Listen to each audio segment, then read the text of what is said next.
Hello दोस्तों, कैसे हो आप सब। आशा करता हूँ कि आप लोग अच्छे होंगे। दोस्तों, आप हमारी मेंबरशिप ले सकते हैं जिसमें आपको आगे के एपिसोड जल्द से जल्द मिल सके। Thank you for watching. Disclaimer. ये चैनल कहानी स्टोरी टेलिंग पर आधारित है। सारी कहानियाँ कल्पना, लोक कथाओं और फिक्शन से प्रेरित होती हैं।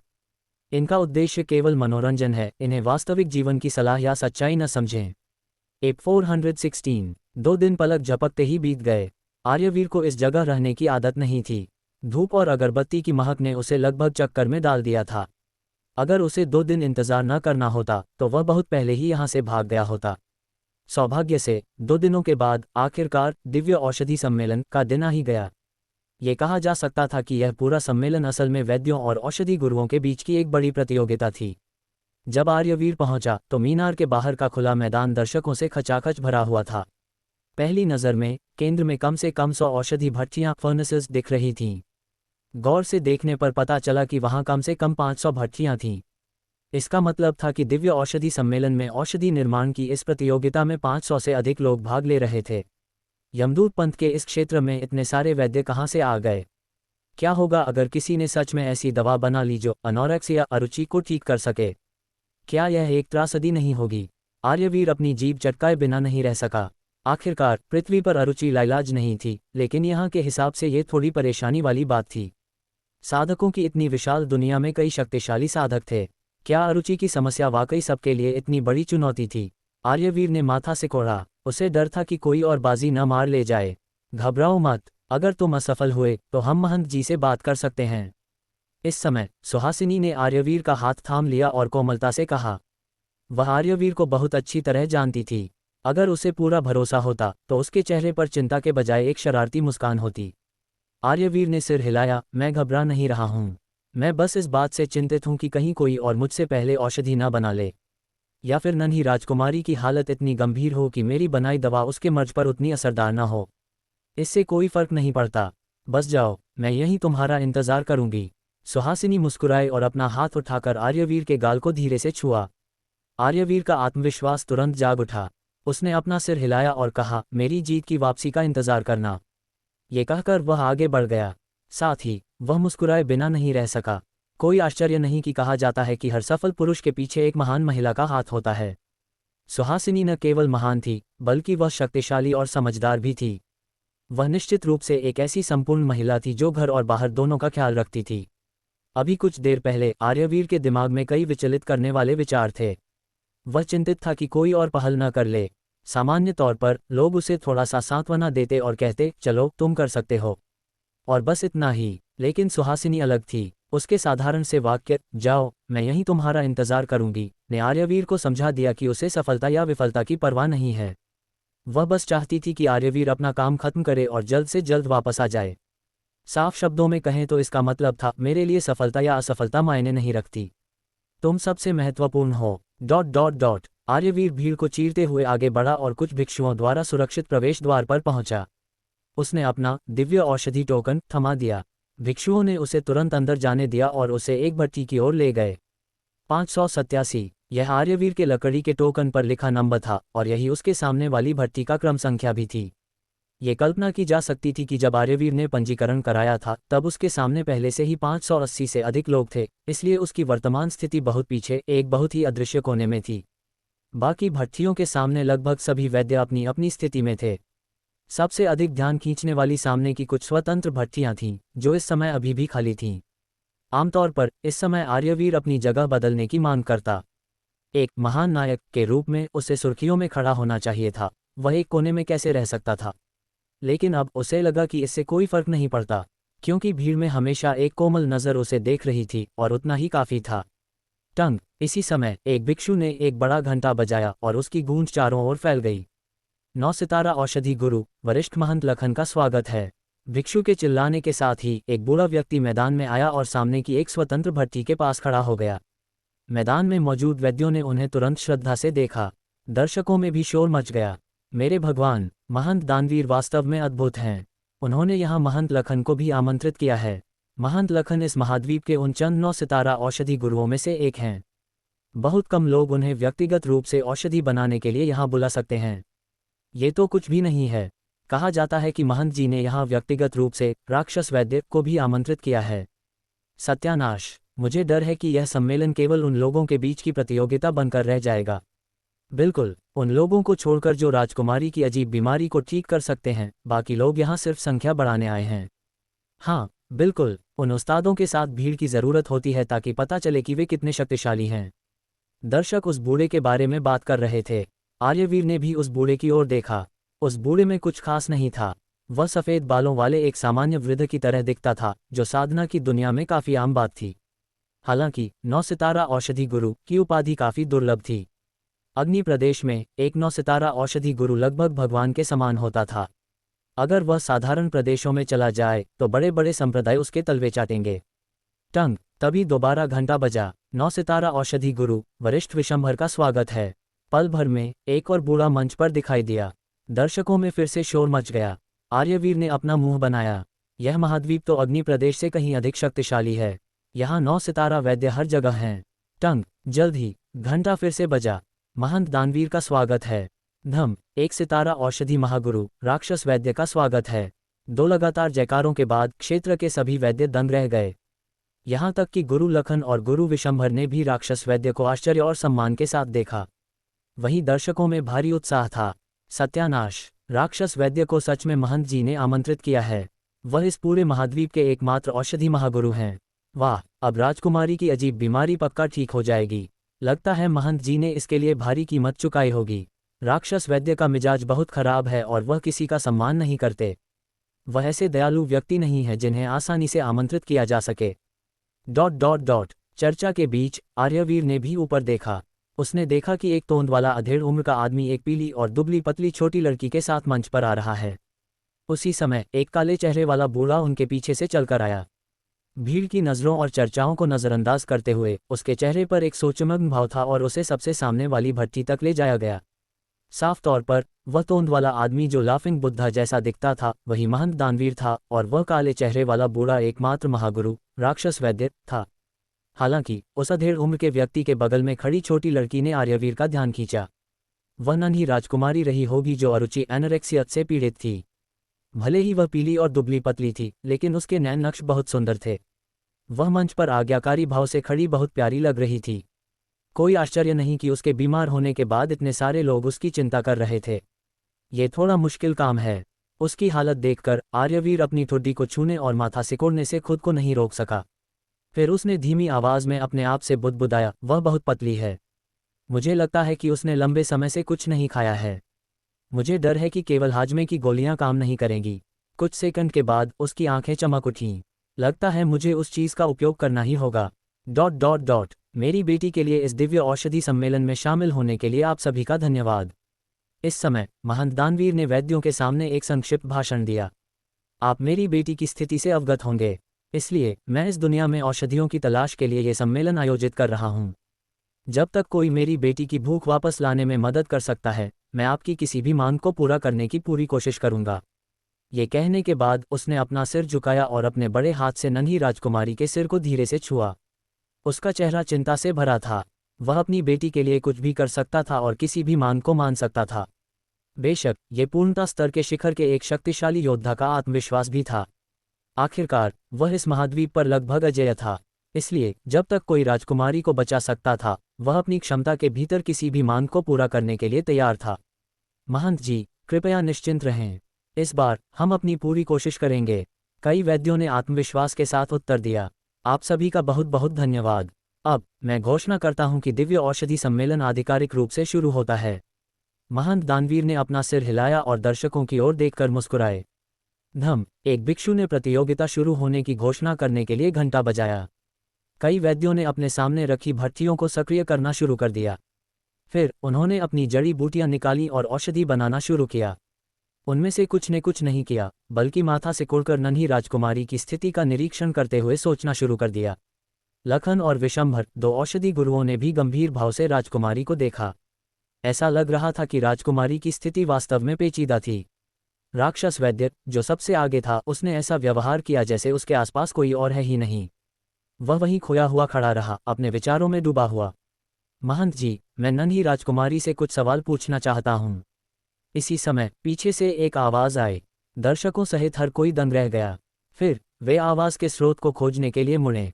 उन्होंने देखा कि एक सुंदर युवक अपने हाथ उठाकर चेहरे पर हल्की मुस्कान लिए खड़ा है। दर्शक माथा सिकोड़ने से खुद को नहीं रोक सके। यह क्या हो रहा है? क्या ये युवक भी वैद्य है? क्या वह कुछ ज्यादा ही छोटा नहीं है? सम्मेलन में भाग लेने की शर्त कम से कम 6 सितारा वैद्य होना है। मुझे नहीं लगता कि वह इतनी कम उम्र में 6 सितारा वैद्य होगा, है ना? मेरे भगवान, क्या ये वही लड़का नहीं है जिसने 2 दिन पहले यहाँ औषधि मांगी थी? उसका नाम क्या था भला? बकवास, उसका नाम ब्रह्मांड विस्फोट संघ का आर्यवीर है। नहीं, मुझे लगता है उसे नीले कपड़े वाला आर्यवीर कहा गया था। गलत गलत, उसका नाम जून ग्रीन। नहीं, क्या नाम था यार? ... कई लोगों ने उस व्यक्ति को पहचान लिया जिसने हाथ उठाया था। वह आर्यवीर ही था। मंच पर मौजूद महंत दानवीर ने भी नजर घुमाई और आर्यवीर को गौर से देखा। फिर उसने थोड़ा माथा सिकोड़ा। ऐसा लग रहा था कि उसे भी लगा कि आर्यवीर बहुत छोटा है और उसमें ज्यादा काबिलियत नहीं होगी। मेरी बेटी की तबीयत ठीक नहीं है। मुझे डर है कि वह आपके सवालों का जवाब नहीं दे पाएगी। लेकिन अगर आपके कोई सवाल हैं तो कृपया मुझे बताएं, मैं उसकी तरफ से जवाब दूंगा। महंत दानवीर ने सिर हिलाया और उम्मीद की एक किरण के साथ जवाब दिया। नहीं, मुझे डर है कि महंत जी मेरे सवालों का जवाब नहीं दे पाएंगे। आर्यवीर मुस्कुराया और उसने अपना सिर हिला दिया। सबके चेहरे के भाव थोड़े बदल गए और उनकी आंखें फटी रह गईं। ये लड़का सच में बहुत निडर है। महंत दानवीर को न कहने की उसकी हिम्मत कैसे हुई? ओह, सच में? महंत दानवीर के चेहरे पर एक मुस्कान आई। उसकी मुस्कान ने लोगों के खून को अनचाहे ही जमा दिया। आर्यवीर के चेहरे पर एक शांत भाव था क्योंकि वह भट्टी से बाहर आया और हंसा। सच कहूं तो एक वैद्य होने के अलावा मैं एक डॉक्टर भी हूं।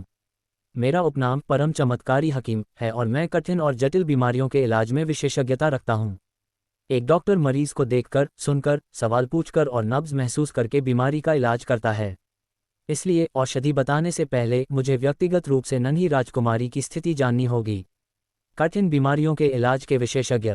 ये सुनने के बाद महंत जी के हाव भाव थोड़े बदल गए। उन्होंने आर्यवीर को बहुत ही सौम्य तरीके से देखा और अब वे उतने आक्रामक नहीं लग रहे थे। कुछ देर सोचने के बाद उन्होंने अपना सिर हिलाया और कहा, ठीक है, आगे आओ और पूछो। आर्यवीर मुस्कुराया। फिर वह सीधे मंच पर चला गया और नन्ही राजकुमारी को देखा। नन्ही राजकुमारी थोड़ी शर्मीली थी।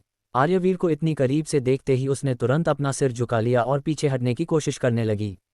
नन्ही राजकुमारी, डरो मत, मैं तुमसे कुछ सवाल पूछूंगा। अगर तुम उनका जवाब दोगी तो मैं तुम्हें एक बाबी डॉल दूंगा। आर्यवीर ने मुस्कुराते हुए कहा। ये सुनकर नन्ही राजकुमारी थोड़ी ललचा गई। वह पीछे नहीं हटी। इसके बजाय उसने डरते हुए अपना सिर उठाया और धीमी आवाज में पूछा, बाबी डॉल क्या होती है? यह मैं तुम्हें पहले नहीं बता सकता। मैं बस ये जानना चाहता हूं कि क्या तुम नाराज हो? ओह नहीं, गलत। ये देखो, यह बाबी डॉल है। एक मुस्कान के साथ आर्यवीर ने सीधे सिस्टम स्टोर से एक शानदार लिमिटेड एडिशन डॉल निकाली। उसे देखने के बाद नन्ही राजकुमारी की आंखें फटी रह गईं। ऐसा लग रहा था कि उसकी इसमें बहुत दिलचस्पी है। यहाँ तक कि दर्शक भी इसके बारे में उत्सुक थे क्योंकि उन्होंने ऐसी दुर्लभ छोटी चीज़ पहले कभी नहीं देखी थी। चलो, पहले मेरे सवालों के जवाब दो और मैं ये तुम्हें दे दूंगा। ठीक है, आर्यवीर ने किसी जादूगर की तरह बहलाने वाले लहजे में पूछा। यहाँ तक कि पास खड़े महंत जी ने भी माथा सिकोड़ा। हालांकि नन्ही राजकुमारी ने आज्ञाकारी भाव से अपना सिर हिलाया और मासूमियत से कहा, ठीक है। बहुत अच्छी बच्ची, मुझे बताओ, क्या तुम्हें हमेशा ऐसा लगता है कि तुम्हारे गले में कुछ अटका है, लेकिन तुम उसे न तो खांसकर बाहर निकाल सकती हो और न ही निगल सकती हो? नहीं, नन्ही राजकुमारी ने कुछ देर सोचा और अपना सिर हिला दिया। उसकी आंखें अभी भी आर्यवीर के हाथ में मौजूद डॉल पर टिकी थीं। आर्यवीर ने मुस्कान के साथ कहा, ठीक है, मैं तुमसे फिर पूछता हूँ, जब तुम खाना खाती हो तो क्या तुम्हें खाना बेस्वाद और खराब लगता है, या जब तुम खाने को छूती हो तो तुम्हें उल्टी जैसा महसूस होता है? इस बार नन्ही राजकुमारी ने इसके बारे में सोचा भी नहीं। उसने सीधे अपना सिर हिलाया और कहा, दोनों। ठीक है, बहुत अच्छी बच्ची। लो, मैंने अपने सवाल पूरे कर लिए हैं। यह बाबी डॉल तुम्हारे लिए है। आर्यवीर ने मुस्कुराते हुए वह डॉल नन्ही राजकुमारी को थमा दी। धन्यवाद भैया। नन्ही राजकुमारी का चेहरा तुरंत चमक उठा। वह दौड़कर आए और उसने डॉल को गले लगा लिया और आर्यवीर को धन्यवाद देना नहीं भूली। इस समय आर्यवीर भी खड़ा हुआ और उसने महंत दानवीर की ओर देखा। उसने हल्की मुस्कान के साथ कहा, महंत जी, मेरे निदान के बाद मैं मूल रूप से पुष्टि कर सकता हूं कि आपकी बेटी अरुचि और खाने में थोड़े नखरों से पीड़ित है। ब्रह्मांड विस्फोट संघ में इस लक्षण को ठीक करने के कम से कम 100 तरीके हैं। क्या? महंत दानवीर दंग रह गए और चिल्लाए, क्या तुम गंभीर हो? इस क्षेत्र के सभी वैद्य भी स्तब्ध थे। उन्होंने अविश्वास के साथ आर्यवीर की ओर देखा। यहाँ तक कि लखन और विशंभर, 2 औषधि गुरुओं ने भी आश्चर्य से आर्यवीर को देखा। वे अपना दिमाग खपाने के बाद भी इस अजीब बीमारी का समाधान नहीं ढूंढ सके थे। ये लड़का कैसे कह सकता है कि इसे ठीक करने के 100 तरीके हैं? क्या मजाक कर रहे हो? बकवास। इसी समय एक गुस्से भरी दहाड़ सुनाई दी। सबने अपना सिर घुमाकर देखा और तुरंत हक्के बक्के रह गए। उन्हें डांटने वाला राक्षस वैद्य था, जो काफी समय से चुप था। उसने आर्यवीर को घूरा और ठंडी आवाज में कहा, यह अरुचि और अनोरेक्सिया जैसी क्या बकवास है? मैंने इसके बारे में कभी नहीं सुना। तुम्हारी हिम्मत कैसे हुई एक छोटे से बच्चे मेरे सामने बकवास करने की? साफ है कि नन्ही राजकुमारी एक साधारण इंसान है। उसके आंतरिक अंगों को औषधियों द्वारा पोषित किया गया है, इसलिए वह कुछ भी निगल नहीं पा रही है। सत्यानाश! आर्यवीर चिढ़ गया। वह मुड़ा और गुस्से में बोला, तुम खाक जानते हो? तुम क्या बकवास कर रहे हो? क्या तुम्हें नहीं पता कि यह कौन सा अवसर है? क्या तुम्हें नहीं पता कि बच्चों के सामने अपशब्द नहीं बोले जाते? क्या तुम्हारे पास कोई संस्कार नहीं है? धिक्कार है। तुम और क्या कहना चाहते हो? मैं उम्मीद करता हूं कि बोलने से पहले तुम जान लो कि तुम क्या कहने जा रहे हो। तुमने अभी जो कहा, क्या वह अरुचि नहीं है? ब्रह्मांड विस्फोट संघ में यह एक बच्चों वाला सवाल है। आर्यवीर ने राक्षस वैद्य की ओर इशारा किया और उसे जोर जोर से फटकारा। राक्षस वैद्य पूरी तरह से हक्का बक्का रह गया। नन्ही राजकुमारी भी दंग थी। महंत दानवीर भी हक्के बक्के थे। वहां मौजूद हर कोई सुन्ना हो गया और अपनी जगह पर जड़ खड़ा रह गया। एक बदतमीज आदमी दूसरे बदतमीज आदमी को असभ्य होने के लिए डांट रहा है। क्या तुम में जरा भी खुद के प्रति जागरूकता नहीं है? ज्यादा महत्वपूर्ण बात यह है कि यह लड़का राक्षस वैद्य को डांट रहा है। पूरे महाद्वीप में हर कोई जानता है कि राक्षस वैद्य का मिजाज बहुत गर्म है। उसे उकसाना मौत को दावत देने से कम नहीं है। अच्छा, बहुत अच्छा, तुम अज्ञानी कनिष्ठ! राक्षस वैद्य गुस्से से कांप उठा। उसकी आंखें हत्या की भावना से भरी थीं। वह आर्यवीर को मारने ही वाला था। आर्यवीर ने उसे घूरा और गुस्से में पूछा, इसमें अच्छा क्या है? मैंने तुमसे ऐसा क्यों पूछा?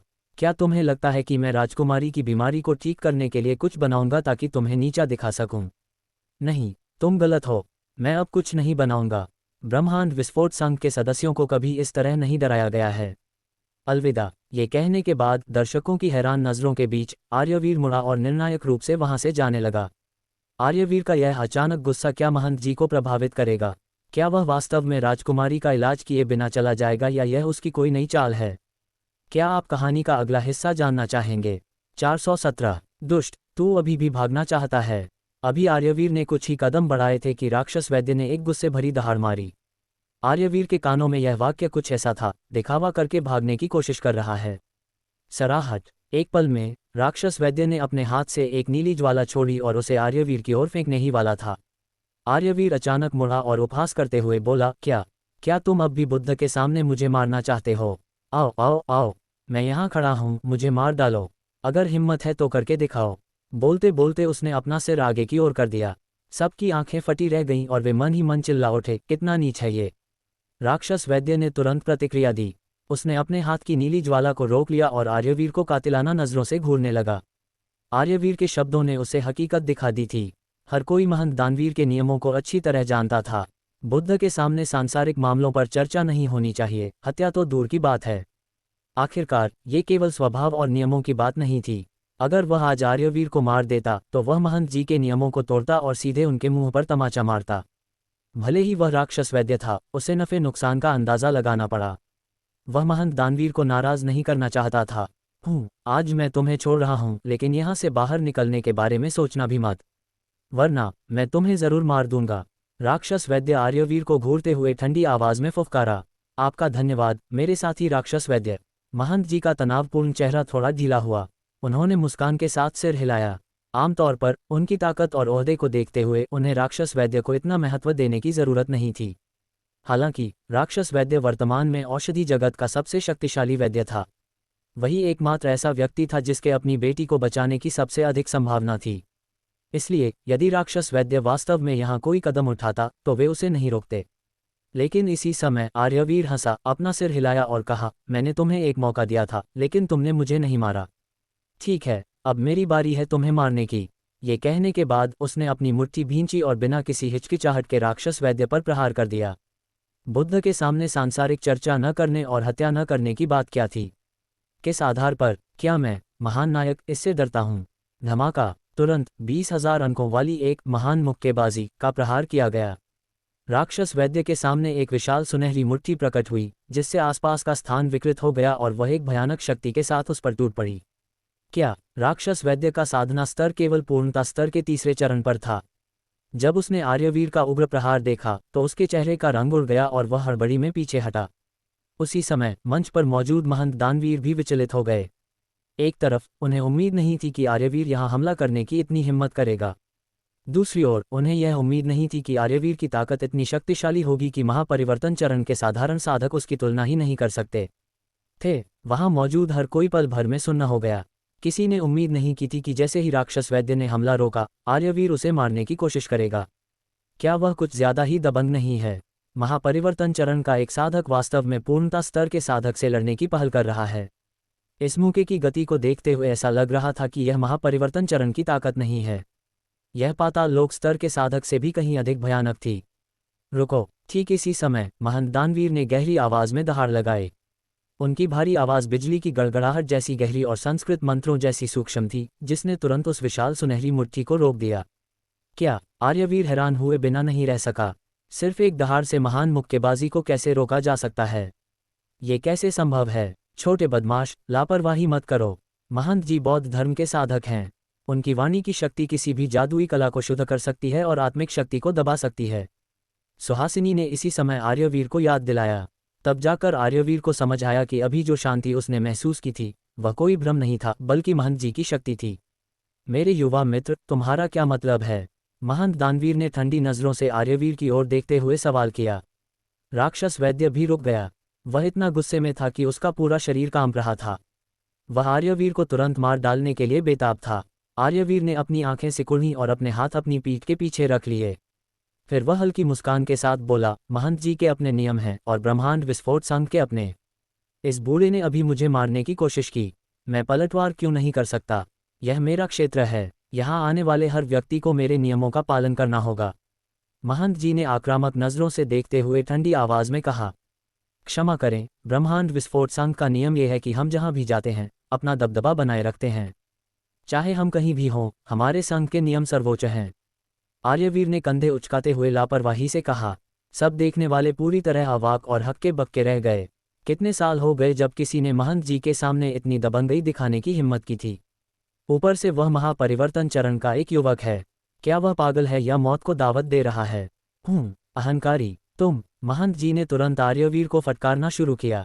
हालांकि इससे पहले कि वे अपनी बात पूरी कर पाते, आर्यवीर ने उन्हें बीच में ही टोक दिया। मैं अहंकारी हूं क्योंकि मुझमें अहंकारी होने की काबिलियत है। महंत जी, क्या आप अभी भी अपनी बेटी को बचाना चाहते हैं? अगर आप उसे नहीं बचाना चाहते तो बस मुझे बता दें और मैं वादा करता हूं कि मैं तुरंत चला जाऊंगा। महंत जी के चेहरे के भाव तुरंत बदल गए। एक संक्षिप्त सन्नाटे के बाद उन्होंने संदेह के साथ पूछा, क्या तुम्हारे पास वास्तव में मेरी बेटी की बीमारी का इलाज है? महंत जी, क्या आप वास्तव में इस लड़के की बकवास पर विश्वास करते हैं? इस समय राक्षस वैद्य फुफकारा और आर्यवीर को गंभीरता से देखा। अगर मैं, राक्षस वैद्य, किसी को नहीं बचा सकता तो इस दुनिया में कोई नहीं बचा सकता। तुम्हारी हिम्मत कैसे हुई एक युवक होकर मेरे सामने डींगे हाँकने की? सभी दर्शकों ने राक्षस वैद्य की बात पर सहमति में सिर हिलाया। उन्होंने आर्यवीर को तिरस्कार की नजरों से देखा। महंत लखन ने सीधे तौर पर कहा, मुझे लगता है कि राक्षस वैद्य जो कह रहे हैं वह सही है। यदि वे इस बीमारी को ठीक नहीं कर सकते तो कोई नहीं कर सकता। बिल्कुल, औषधि विज्ञान के मामले में राक्षस वैद्य इस दुनिया में बेजोड़ हैं। कोई उनकी तुलना नहीं कर सकता। विशंभर ने भी सिर हिलाया। सभी दर्शक राक्षस वैद्य के पक्ष में थे। इससे राक्षस वैद्य के चेहरे का गुस्सा थोड़ा कम हुआ। उसने आर्यवीर को देखा और ठंडी मुस्कान के साथ कहा, आज मैं इतने लोगों के सामने ये कहने से नहीं डरता। मैंने अभी तक नन्ही राजकुमारी की बीमारी को ठीक करने का कोई तरीका नहीं ढूंढा है। एकमात्र संभावना एक दिव्य अमृत खोजना और राजकुमारी को उसका सेवन कराना है। तुमने कहा था कि तुम्हारे पास इलाज है। जब तक तुम कोई दिव्य अमृत बाहर नहीं निकालते, मैं देखना चाहता हूं कि तुम इससे कैसे निपटोगे। सही बात है, अगर तुम्हारे पास इलाज है तो अपना तरीका दिखाओ।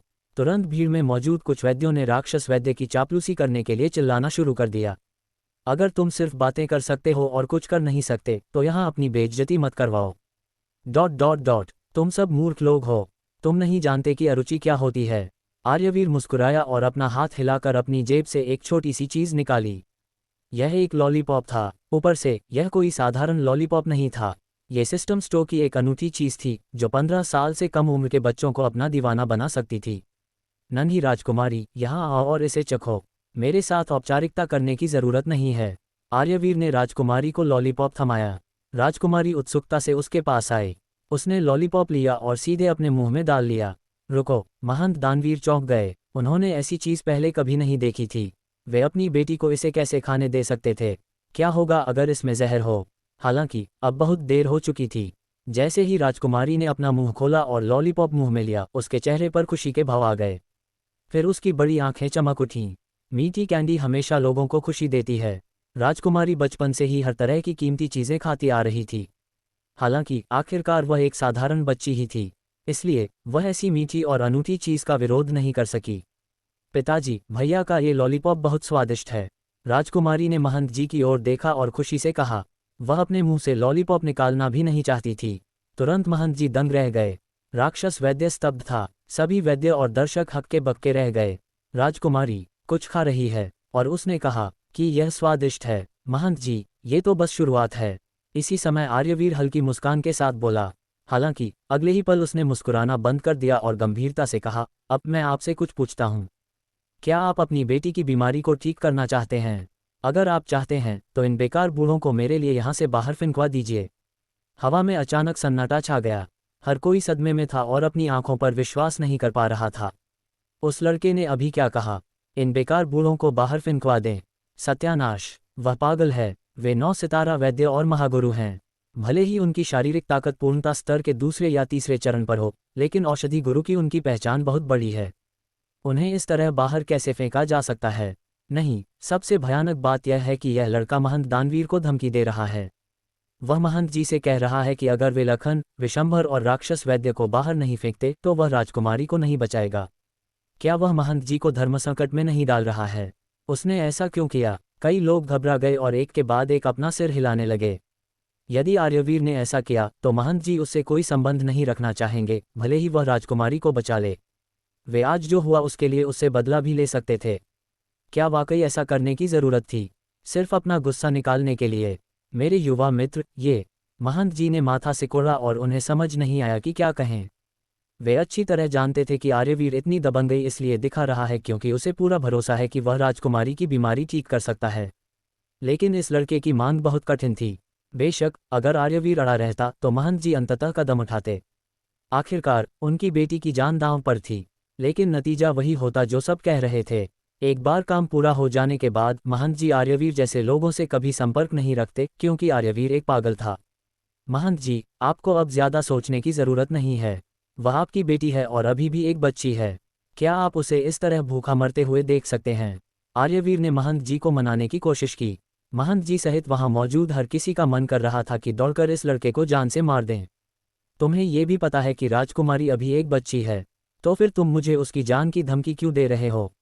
नीच आदमी, तुम्हें महंत जी को परेशान करने की जरूरत नहीं है। हम तीनों खुद ही चले जाएंगे।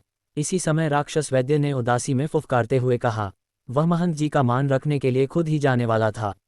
रुको, आर्यवीर तुरंत चिल्लाया और उपहास करते हुए बोला, तुम्हें जाने की इजाज़त किसने दी? मैं चाहता हूं कि तुम्हें बाहर फेंका जाए। क्या तुम्हें इंसानी भाषा समझ आती है? बदमाश, क्या तुम वाकई हमसे मौत की लड़ाई लड़ना चाहते हो? राक्षस वैद्य दहाड़ा। वह पागल होने की कगार पर था, क्योंकि उसे यह डर भी था कि अगर उन्हें वाकई बाहर फेंक दिया गया तो वे पूरे महाद्वीप के लिए हंसी का पात्र बन जाएंगे। मेरे युवा मित्र, क्या तुम मुझ पर एक एहसान कर सकते हो? अंत में महंत जी ने आह भरी और शांति से पूछा। आपको अपना मान चाहिए। आर्यवीर ने अपनी पलकें उठाईं और अचानक चिल्लाया, क्या आप पागल हैं? क्या मुझे अपना मान नहीं चाहिए? महंत जी, ऐसा नहीं है कि मैं परेशानी खड़ी करना चाहता हूं, लेकिन उन्होंने अपनी सीमा लांघी है। आज मैं आपसे केवल अपना मान रखने के लिए उन्हें बाहर फेंकने को कह रहा हूं। वरना ब्रह्मांड विस्फोट संघ के नियमों के अनुसार उन तीनों को यही मार दिया जाता। ये कहने के बाद आर्यवीर के चेहरे पर एक ठंडी मुस्कान आ गई। मेरी बातों पर शक मत कीजिए। जिसे ब्रह्मांड विस्फोट संघ मारना चाहता है वह मर जाता है। आज चाहे यहाँ कोई भी आए, मैं किसी का मान नहीं रखूंगा। उन्हें बाहर फेंकना मेरी आखिरी शर्त है। जैसे ही ये शब्द बोले गए, माहौल अचानक तनावपूर्ण हो गया। राक्षस वैद्य और अन्य 2 गुरु गुस्से से फटने वाले थे। महंत जी का चेहरा भी काला पड़ गया था। ऐसा लग रहा था कि वे सोच रहे हैं कि उन्हें उन पर हमला करना चाहिए या नहीं।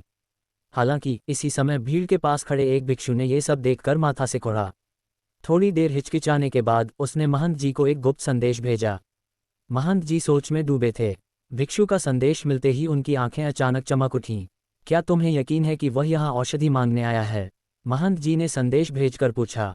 हाँ महंत जी, इस लड़के का टोकन मैंने ही दिया था। उस समय उसने सबसे पहले औषधि के बारे में ही पूछा था।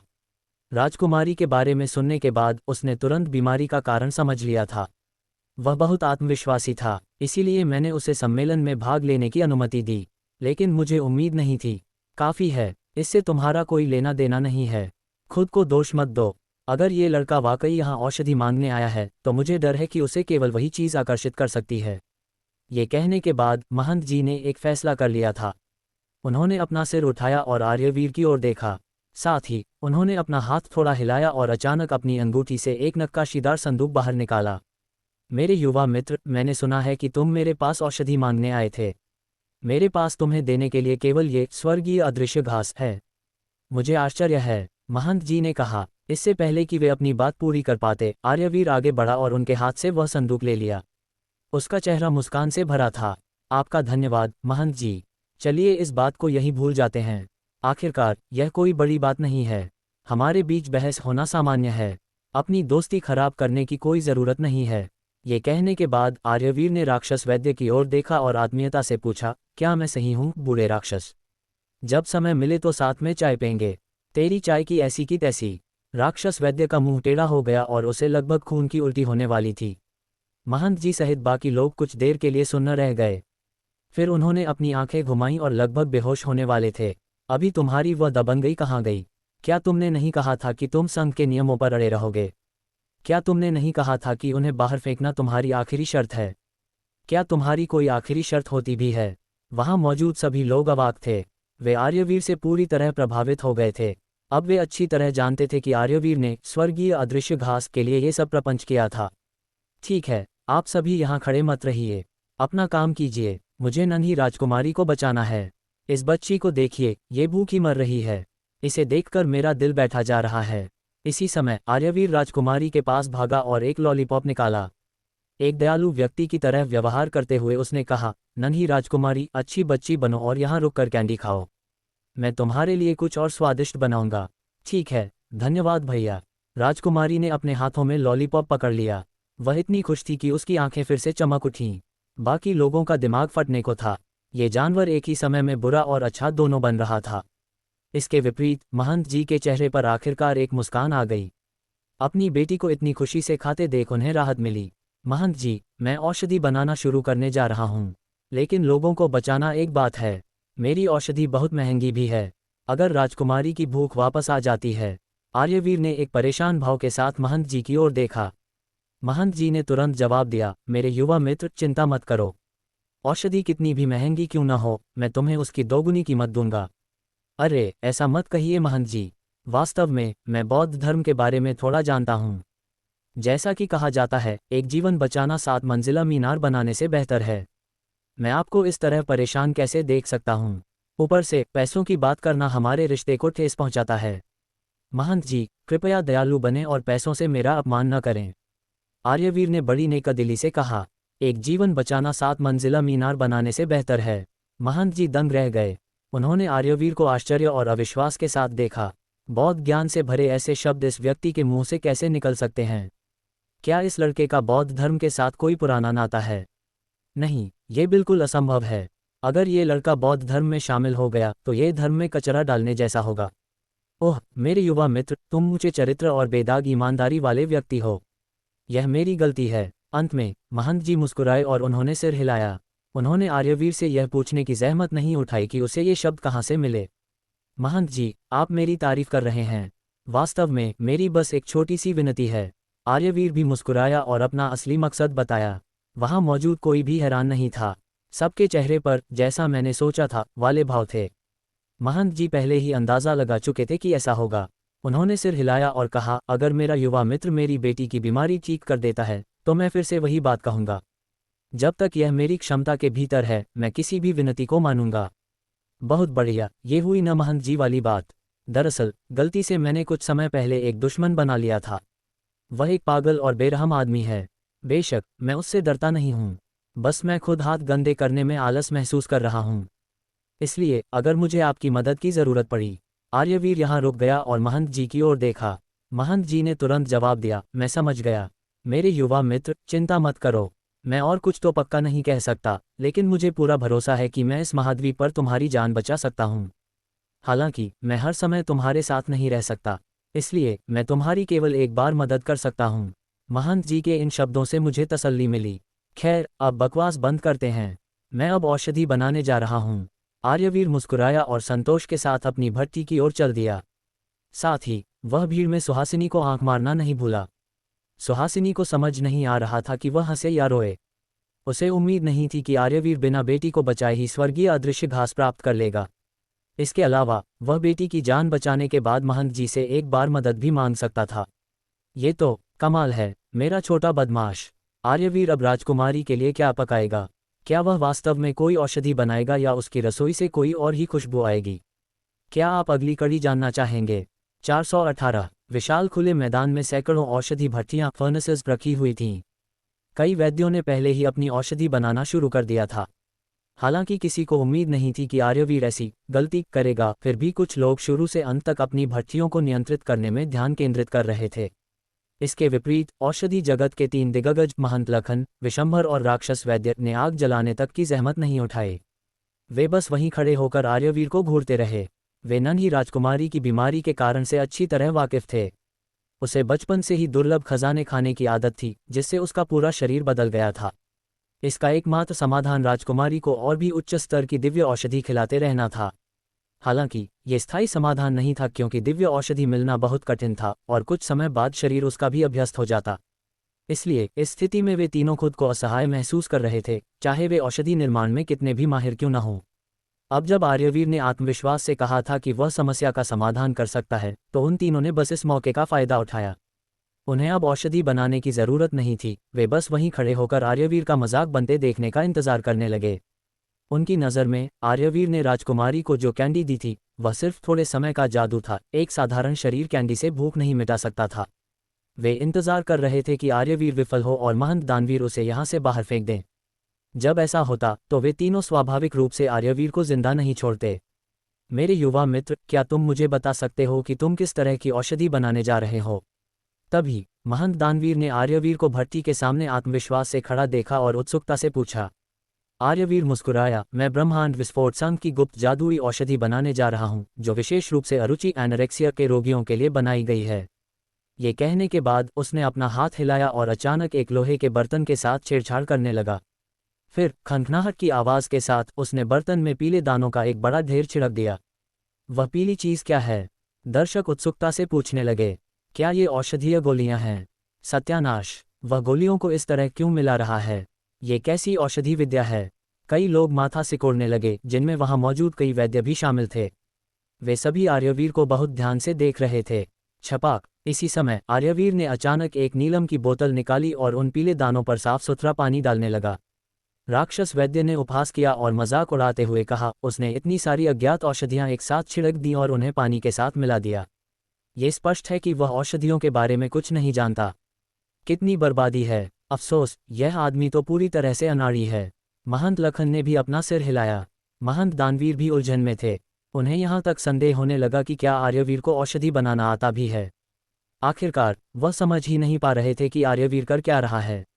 अरे, ये सही नहीं है, वे औषधीय गोलियां नहीं लगतीं। इसी समय आर्यवीर के पीछे खड़े लोग अचानक चिल्ला उठे, वे तो सोयाबीन लग रहे हैं, औषधियां नहीं। धिक्कार है, ये वाकई सोयाबीन है। ये लड़का क्या करने की कोशिश कर रहा है? कई लोगों को एहसास हुआ कि आर्यवीर ने पानी में जो पीले दाने डाले थे, वे वास्तव में सोयाबीन थे। अचानक राक्षस वैद्य, महंत लखन और अन्य लोग सुन्न रह गए। वे अवाक थे और काश उन्हें छिपने के लिए कोई गड्ढा मिल जाता। अभी अभी उन्होंने आर्यवीर का मजाक उड़ाया था कि वह इतनी सारी औषधियां पानी में मिला रहा है। किसने सोचा था कि उन्हें इतनी जल्दी मुंह की खानी पड़ेगी? वे औषधियां नहीं बल्कि सोयाबीन थे। तुम सब गलत हो। अपनी आंखें खोलो और ध्यान से देखो। ये साधारण सोयाबीन नहीं है। ये ब्रह्मांड विस्फोट संघ द्वारा हिमालय की सबसे ऊंची चोटी से चुने गए प्राकृतिक सोयाबीन हैं। इनमें से हर एक रत्न की तरह पारभासी है, इसलिए इन्हें ब्रह्मांड विस्फोट संघ के अजेय दिव्य सोयाबीन कहा जाता है। आर्यवीर ने गर्व से कहा। लेकिन असल में ये सोयाबीन कीमती सामग्रियां थीं जिन्हें उसने सिस्टम स्टोर से निकाला था। वे वाकई साधारण सोयाबीन से अतुलनीय थे। ओह, वैसे क्या आप जानते हैं कि यह पानी क्या है? यहाँ आओ, इसे सूंघो। हे दोस्त, तुम्हारी आंखें फटी हुई हैं, तुमने ज़रूर अंदाज़ा लगा लिया होगा। बिल्कुल सही, ये अमृत जल है। आर्यवीर ने नीलम की बोतल उठाई और आसपास के लोगों को दिखाए। वहां मौजूद बहुत से लोग स्पष्ट रूप से विचलित हो गए। अमृत जल, अरे बाप रे, उसने औषधि बनाने के लिए इतनी कीमती चीज़ का इस्तेमाल किया। लगता है उसने वाकई बहुत मेहनत की है। यह अविश्वसनीय है। अमृत जल के साथ औषधियों का स्तर कम से कम 2-3 गुना बढ़ जाएगा। कई लोग स्तब्ध थे, यहाँ तक कि राक्षस वैद्य और महंत लखन ने भी अपनी आंखें फाड़ लीं और अपना थूक घोंटने से खुद को नहीं रोक सके। एक वैद्य के लिए अमृत जल वह चीज़ थी जिसके वे केवल सपने देख सकते थे। इसकी कुछ बूंदें ही औषधि की सफलता दर और गुणवत्ता को बढ़ा सकती थीं। लेकिन अब इस लड़के ने इसका एक पूरा बर्तन उड़ेल दिया था। ये वाकई जलन पैदा करने वाला था। ठीक है सब लोग, मैं अब शुरू करने जा रहा हूँ। इस समय आर्यवीर का चेहरा गंभीर हो गया और उसकी आंखें बर्तन पर केंद्रित हो गईं। फिर उसने अपनी आस्तीनें ऊपर चढ़ाईं, बर्तन में हाथ डाला और सोयाबीन को पानी के साथ मिलाने लगा। भीड़ एक बार फिर दंग रह गई। यह क्या था? क्या औषधि बनाते समय चीज़ों को हाथों से मिलाना पड़ता था? इतना काफ़ी है। अचानक आर्यवीर गहरी आवाज़ में चिल्लाया। उसने अचानक बर्तन उठाया और उसे जोर से उछाला। सराहट! एक पल में वह अमृत जल और सोयाबीन का ढेर हवा में उड़ गया। आर्यवीर ने एक हाथ में बर्तन पकड़ा और दूसरे हाथ से तेजी से सोयाबीन को हवा में ही पकड़ने लगा। सराहट! सराहट! सराहट! एक पल में उसके हाथों की हजारों परछाइयां दिखाई दीं। उन्होंने तेजी से हवा से सोयाबीन चुने और उन्हें वापस लोहे के बर्तन में डाल दिया। चट! फिर इससे पहले कि भीड़ कुछ समझ पाती, हवा में बचा हुआ अमृत जल जमीन पर गिर गया। सत्यानाश! नहीं! कोई तुरंत सदमे में चिल्ला उठा। हालांकि अब बहुत देर हो चुकी थी। सारा पानी जमीन पर गिरकर धूल में मिल गया था। वह बेकार हो चुका था। सभी के दिल अमृत जल के साथ जमीन पर धंस गए। इतना सारा कीमती पानी बस ऐसे ही गिर गया। भगवान के उपहार की क्या बर्बादी है। इस लड़के को क्या हो गया है? वह ऐसी गलती कैसे कर सकता है? हाँ, ये वाकई अमृत जल है। देखो मेरे सोयाबीन कितने साफ हो गए हैं। इस समय आर्यवीर ने लोहे का बर्तन पकड़ा और भीड़ को अपने सोयाबीन दिखाए। जब भीड़ ने ये सुना तो वे तुरंत सन्न रह गए। फिर उनके शरीर कांपने लगे और उन्हें लगभग खून की उल्टी होने वाली थी। क्या मुसीबत है? अरे बाप रे, इस पूरे हंगामे के बाद तुम बस सोयाबीन धो रहे थे और तुमने सोयाबीन धोने के लिए अमृत जल का इस्तेमाल किया। धम! इसी समय एक भारी आवाज सुनाई दी। राक्षस वैद्य ने अपना गुस्सा निकालने के लिए अपने बगल वाली भट्टी को फोड़ दिया था। महंत लखन की आंखें खून की तरह लाल थीं, वे गुस्से से परे थे। आर्यवीर को इस तरह अमृत जल बर्बाद करते देखना उन्हें जान से मारने से बुरा था। डिंग! सफलतापूर्वक दिखावा करने के लिए आर्यवीर को बधाई। पुरस्कार 8000 अंक है। डिंग! सफलतापूर्वक दिखावा करने के लिए आर्यवीर को बधाई। पुरस्कार 9000 अंक है। डिंग! फालतू खर्चे वाला दिखावा करने के लिए आर्यवीर को बधाई। पुरस्कार 30,000 अंक है। सिस्टम के नोटिफिकेशन आर्यवीर के दिमाग में गूंजते रहे। वह हल्की मुस्कान के साथ बोला, फालतू खर्चे वाला दिखावा? इसमें इतना महंगा क्या है? ये तो बस अमृत जल है। मेरे पास बहुत सारा है। उसने अपना सिर हिलाया और सिस्टम स्टोर से एक चक्की खरीदी। उसने सोयाबीन को चक्की में डाल दिया। फिर उसने चक्की में थोड़ा और अमृत जल डाला। इसके बाद उसने अपनी आंतरिक शक्ति सक्रिय की और चक्की शुरू कर दी। गूंज! गूंज! एक पल में चक्की तेजी से घूमने लगी। सभी सोयाबीन पिस गए और अमृत जल में मिल गए। भीड़ फटी आंखों से उसे देख रही थी। वे उत्सुक भी थे और उलझन में भी। वे समझ ही नहीं पा रहे थे कि क्या हो रहा है। थोड़ी देर बाद आर्यवीर ने चक्की रोकी और एक हल्का पीला चिपचिपा पदार्थ बाहर निकाला। फिर कुछ छन्ने के बाद ताज़ा सोयाबीन के दूध का एक बर्तन सबके सामने दिखाई दिया, जो चमकती हुई आभा से जगमगा रहा था। हर कोई दंग रह गया। ये सोयाबीन का दूध है। यह क्या हो रहा है? क्या तुम औषधि नहीं बनाने वाले थे? तुमने सोयाबीन के दूध का बर्तन क्यों निकाला? बहुत से लोग भ्रमित थे। यहाँ तक कि महंत दानवीर भी अपनी जगह पर टिक नहीं पाए। उन्होंने जल्दी से पूछा, मेरे युवा मित्र, तुम क्या कर रहे हो? आर्यवीर मुस्कुराया, महंत जी, चिंता न करें। ये तो बस शुरुआत है। शुरुआत? आर्यवीर की बात ने सबको पूरी तरह उलझन में डाल दिया था। राक्षस वैद्य, महंत लखन और बाकी लोग और भी ज्यादा भ्रमित थे। वे इतने सालों से औषधि विज्ञान का अभ्यास कर रहे थे, लेकिन उन्होंने कभी इस तरह की तकनीक नहीं देखी थी। उन्होंने कभी नहीं सुना था कि किसी दिव्य औषधि के लिए सोयाबीन या सोया दूध की जरूरत होती है। ऊपर से आर्यवीर ने अब तक भट्टी को छुआ तक नहीं था। इसे औषधि निर्माण कैसे कहा जा सकता था? धम। जैसे ही उन्होंने ये सोचा, आर्यवीर ने अचानक अपनी हथेली से भट्टी पर प्रहार किया और पूरी भट्टी से एक जोरदार आवाज आई। सबने देखा कि उसकी हथेली से हरे रंग की ज्वाला की एक लहर निकली। वह अचानक भट्टी के नीचे चली गई और आग जल उठी। आखिरकार ये शुरू हो रहा है। देखते हैं वह किस तरह की औषधि बनाता है। सब लोग इसका इंतजार कर रहे थे। हालांकि आग जलाने के बाद आर्यवीर मुड़ा और उन्हें नज़रअंदाज कर दिया। उसने गर्म किया हुआ सोया दूध उठाया और उसे बर्तन के साथ ठंडे पानी में डाल दिया। फिर उसकी हथेली से फिर से आग की एक लहर निकली, जिससे नीचे का ठंडा पानी गर्म होने लगा। थोड़ी देर बाद ऊपर सोया दूध धीरे धीरे पनीर बीन स्किन की एक परत के रूप में जमने लगा। आर्यवीर की नज़रें और हाथ तेज थे। उसने तुरंत उस परत को उठाया और हवा में उछाल दिया। वह पूरी परत हवा में एक वक्र पराबोला बनाकर ऊंची उड़ी। आध्यात्मिक ऊर्जा सोखने के बाद वह नीचे गिरी और स्वाभाविक रूप से एक पट्टी के रूप में लुढ़क गई। सराहट। अचानक आर्यवीर ने अपनी भव्य आत्मिक शक्ति छोड़ी। तुरंत उसने उस पट्टी को नियंत्रित किया और उसे हवा में लटका दिया ताकि उस पर सूरज की रोशनी पड़े। हर कोई हक्का बक्का रह गया। सोया दूध का इस तरह क्या उपयोग था? उसी समय आर्यवीर सोया दूध से पनीर की परतें जमाता रहा।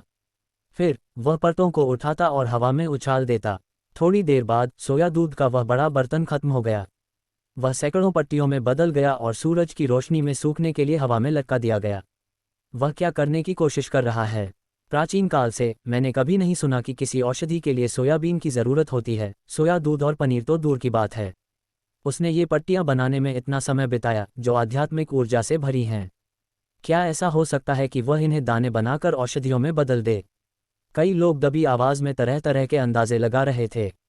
राक्षस वैद्य के चेहरे पर तिरस्कार और मजाक भरा था।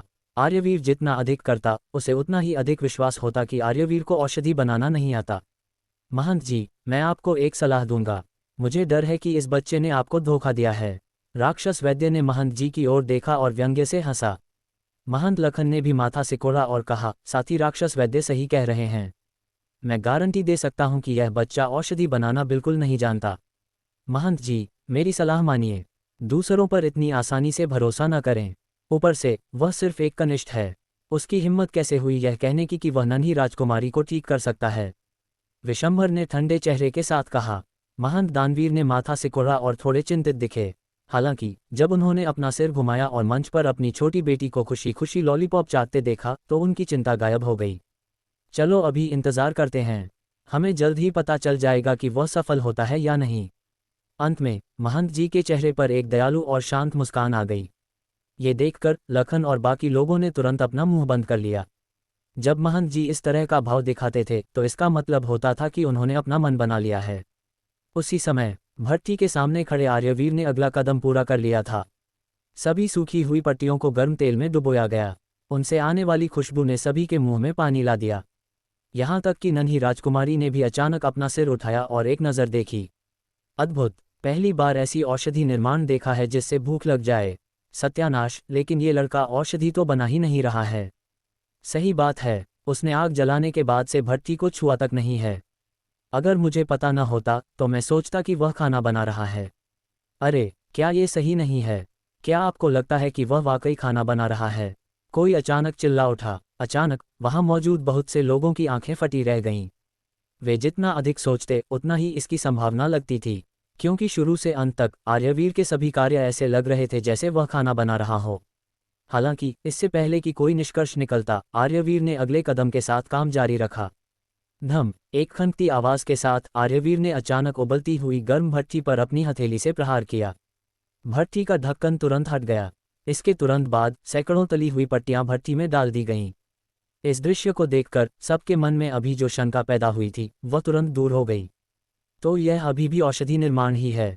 ओह, इसने तो मुझे डरा ही दिया था। मुझे सच में लगा कि वह खाना बनाने जा रहा है। कोई बात नहीं, वे पट्टियां चाहे जिसके लिए भी हों, अब जब वह भट्टी का उपयोग कर रहा है तो इसका मतलब है कि वह औषधि बनाने के लिए तैयार है। अचानक मैं थोड़ा उत्साहित हूँ। मुझे आश्चर्य है कि यह लड़का किस तरह की औषधि बनाने जा रहा है। दर्शक इसके बारे में बातें कर रहे थे। राक्षस वैद्य, महंत लखन और अन्य वैद्य तिरस्कारपूर्वक मुस्कुराए और अपना सिर हिलाने लगे। पट्टियों का उपयोग करके औषधि बनाना, क्या तुम कुछ ज्यादा नहीं सोच रहे हो? चाहे वह पनीर की पट्टियां हो या सोया दूध, वे आखिर साधारण चीजें थीं। भले ही उन्हें अमृत जल के साथ मिलाया गया हो, उनमें वह अद्वितीय आध्यात्मिक ऊर्जा नहीं हो सकती थी जो औषधियों में होती है। ऐसा लगता है कि हमें एक बार भट्टी फटने का नज़ारा देखने को मिलेगा। फिर हम यमदूत पंथ जाने की तैयारी कर सकते हैं और इस लड़के के बाहर निकाले जाने का इंतजार कर सकते हैं। महंत लखन ने व्यंग्य किया, क्योंकि वह जानता था कि भट्टी में ऐसी चीज़ें फेंकने का परिणाम विस्फोट ही होता है। सराहट। इस क्षण आर्यवीर की ओर से एक भारी आवाज़ आई। उसने अपना बड़ा हाथ हिलाया और अचानक सिस्टम स्टोर से बहुत सारी चीज़ें निकालीं। फिर उसने उन सभी को हवा में उछाल दिया। सबकी नज़रें उस पर टिक गईं और वे तुरंत दंग रह गए। क्या वह क्या करने की कोशिश कर रहा है? क्या वह इन चीज़ों से औषधि बनाने वाला है? मिर्च, काली मिर्च, दालचीनी, चक्रफूल, खाना पकाने वाली शराब, नमक। मुझे ऐसा क्यों लग रहा है कि मैं किसी सपने में जी रहा हूँ? धमाका। इसी समय आर्यवीर की हथेली से अचानक एक चमकती हुई काली आग निकली। एक काले अग्नि ड्रैगन की तरह वह आसमान में उड़ गई। चिलचिलाती गर्मी ने लगभग शून्य को जला दिया और विकृत कर दिया। वहां मौजूद हर कोई इस वेग से चौंक गया, यहां तक कि महंत दानवीर और बाकी दिग्गज भी दंग रह गए। कितनी प्रभावशाली ज्वाला है! अगर मैं इसका उपयोग कर सकूं, तो मुझे डर है कि भविष्य में औषधि बनाने की सफलता दर बहुत बढ़ जाएगी। लखन और अन्य लोगों की आंखों में लालच की एक झलक दिखी। इस क्षण आर्यवीर ब्रह्मांड विनाश ज्वाला को नियंत्रित कर रहा था।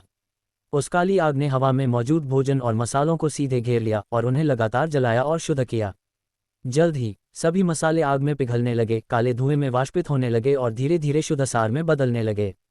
आर्यवीर ने आसपास के लोगों की चर्चाओं को सुना था, लेकिन वह मुस्कुराया और कुछ नहीं बोला। भोले लोगों का समूह, क्या तुम्हें लगता है कि यह साधारण मिर्च है? यह एक ज्वाला मिर्च है जो ज्वालामुखी में उगती है। क्या तुम्हें लगता है कि यह साधारण दालचीनी है? ये एक पवित्र पर्वत से इकट्ठा किया गया एक उच्च श्रेणी का मसाला है। और नमक, ये बर्फीले पहाड़ के नीचे का 10,000 साल पुराना हिम नमक है। भले ही इसमें केवल 10 अंक खर्च हुए थे, लेकिन यह वह चीज़ थी जिसे ये लोग अपने जीवनकाल में कभी नहीं खा पाएंगे। जाओ। अंत में सबके कठिन इंतजार के बीच आर्यवीर गहरी आवाज में चिल्लाया और भट्टी के मुंह की ओर इशारा किया। एक पल में हवा में निकाला गया मसालों का सार भट्टी में समा गया। इसके तुरंत बाद आर्यवीर ने तेजी से काली ज्वाला को इकट्ठा किया और सीधे भट्टी को चारों ओर से घेर लिया, तापमान को नियंत्रित करते हुए 360 डिग्री हीटिंग शुरू की। गुड़गुड़ गुड़गुड़। भयानक तापमान के नीचे भट्टी में जोर जोर से खौलने की आवाज़ें आने लगीं। अरे नहीं, ये संकेत है कि भट्टी फटने वाली है। एक पल में किसी का चेहरा नाटकीय रूप से बदल गया और वह पागलों की तरह पीछे हटते हुए चिल्लाया। उसी समय दर्शक भी डर गए और पीछे की ओर भागने लगे। केवल महंत लखन और अन्य लोगों के चेहरे पर मजाक भरी मुस्कान थी, जैसे कह रहे हों जैसा सोचा था वैसा ही हुआ। औषधि तैयार है, भट्टी खोलो। लेकिन इसी समय आर्यवीर अचानक गहरी आवाज में चिल्लाया और अपनी हथेली से भट्टी पर प्रहार किया। खन। धातु के कंपन की आवाज में भट्टी का ढक्कन एक पल में ऊपर उड़ गया, हवा में राख बनकर बिखर गया। इसके तुरंत बाद भट्टी से सफेद धुएं का एक गुबार उठा और एक ऐसी अविश्वसनीय खुशबू से हवा भर गई जो इतनी ताज़ा थी कि लोगों का खून खौलने लगा। महंत जी, ब्रह्मांड विस्फोट संघ का अनूठा औषधीय व्यंजन परम चटपटा पनीर अल्टीमेट स्पाइसी स्ट्रिप तैयार हो गया है। आर्यवीर ने धीरे से अपनी उंगली उठाई और तुरंत भट्टी से एक लाल चटपटी पट्टी निकाली और उसके होठों पर एक मुस्कान आ गई। एक पल में पूरा स्थान शांत हो गया, एक भी आवाज सुनाई नहीं दे रही थी। औषधीय व्यंजन परम चटपटा पनीर, हर कोई दंग रह गया और उनके दिमाग सुन्न हो गए। केवल थूक निगलने की आवाज सुनाई दे रही थी। राक्षस वैद्य, महंत लखन और विशंभर तो और भी ज्यादा हक्के बक्के थे। उन्होंने जिस भट्टी विस्फोट की कल्पना की थी वह नहीं हुआ, बल्कि उसने ऐसी चीज बना दी थी जिसे देखकर लोगों की लार टपकने लगी। ये लड़का, आखिर इसने क्या बनाया है? ऊंचे मंच पर नन्ही राजकुमारी भी अचानक सुन्न रह गई। एक आवाज के साथ उसके हाथ से लॉलीपॉप जमीन पर गिर गया, लेकिन उसने इस पर ध्यान ही नहीं दिया। महंत दानवीर भी दंग रह गए और उनकी आंखें आर्यवीर के सामने मौजूद सुगंधित भट्टी पर टिक गईं। फिर वह अचानक प्रतिक्रिया में आए और चिल्लाए, मेरे युवा मित्र, सच तो यह है कि मुझे भी अरुचि एनोरेक्सिया महसूस हो रही है और मुझे इसके इलाज के लिए एक चटपटी पट्टी की ज़रूरत है। क्या आर्यवीर का ये चटपटा पनीर राजकुमारी की भूख वापस ला पाएगा? क्या महंत जी सच में इसे चखने के लिए अपनी गरिमा भूल जाएंगे? क्या आप आगे की कहानी जानना चाहेंगे? 419। महंत दानवीर जैसा शक्तिशाली व्यक्ति जो स्वयं पूर्णता स्तर के शिखर पर था, वह भी खुद को नहीं रोक सका, तो बाकी लोगों की तो बात ही क्या थी। आर्यवीर ने जिस चटपटे पनीर स्पाइसी स्ट्रिप्स को इतनी मेहनत से बनाया था, वह उसके द्वारा पहले बनाए गए महकते पकौड़ों और चटपटे पंखों से कहीं बेहतर था। इस बार उसने कच्ची सामग्री से शुरुआत की थी। हर सामग्री बेशकीमती थी। अमृत जल के साथ साथ उसके 4 सितारा शेफ कौशल से मिलने वाला भोजन संवर्धन प्रभाव, चाहे वह कोई भी भोजन बनाता, वह निश्चित रूप से एक चौंकाने वाली चीज होती। भैया, मुझे भूख लगी है। इसी समय नन्ही राजकुमारी दौड़कर आर्यवीर के पास आ गई। उसने उसकी आस्तीन खींची और अपनी बड़ी बड़ी आंखों से उसे ऊपर देखने लगी। आर्यवीर मुस्कुराया। उसने एक छोटा लिफाफा निकाला, भट्टी से ताज़ा बने 1 दर्जन चटपटे पनीर उसमें लपेटे और नन्ही राजकुमारी को थमा दिए। फिर उसने उसके छोटे से सिर को थपथपाया और कहा, ये लो, गरम गरम खाओ। धन्यवाद भैया। नन्ही राजकुमारी खुशी से मुस्कुराए। फिर उसने एक पट्टी उठाई और उसे अपने मुंह में डाल लिया। सराहत। जैसे ही उसने उसे चबाया, उस लचीली पट्टी से गाढ़ा और मसालेदार रस निकल पड़ा। वह सौंधी सुगंध, जिसमें हल्की मिठास और पूरे शरीर को उत्तेजित कर देने वाला तीखापन था, तुरंत उसके मुंह में और पूरे वातावरण में फैल गई। वाह भैया, आपका ये पनीर तो बहुत स्वादिष्ट है, लेकिन ये थोड़ा छोटा है। राजकुमारी की आंखें चमक उठीं। उसने पट्टी को कसकर पकड़ा और उसे जल्दी जल्दी खाने लगी। आखिरकार वह पिछले कुछ दिनों से भूखी थी। वह एक साधारण बच्ची थी और वह जो कुछ भी खाती थी उसे उगल देती थी। वह भूख से बेहाल थी। अब जब उसने इतना स्वादिष्ट और अनोखा भोजन चखा था, तो वह खुद को कैसे रोकती। भूख। क्षेत्र के सभी लोग ध्यान से देख रहे थे। हर बार जब नन्ही राजकुमारी उस चटपटे पनीर का एक निवाला लेती, तो आसपास के लोगों के थूक निगलने की आवाज़ सुनी जा सकती थी। असंभव, ये बिल्कुल असंभव है। राक्षस वैद्य को अपनी आंखों पर विश्वास नहीं हो रहा था। यहाँ तक कि वह, जो एक महागुरु था, इस अजीब बीमारी को ठीक नहीं कर सका। अब इसे एक ऐसे लड़के ने सुलझा लिया था जिसे औषधि बनाना तक नहीं आता। यह क्या था? हे, यह असंभव क्यों है? आर्यवीर ने राक्षस वैद्य की ओर देखकर उपहास किया। उसने अपना सिर हिलाया और कहा, तुम लोग पूरी उम्र बस किताबें पढ़ना जानते हो। साफ शब्दों में कहूं तो तुम केवल नुस्खों के अनुसार औषधि बनाना जानते हो। तुम्हें परिस्थितियों के अनुसार ढलना नहीं आता।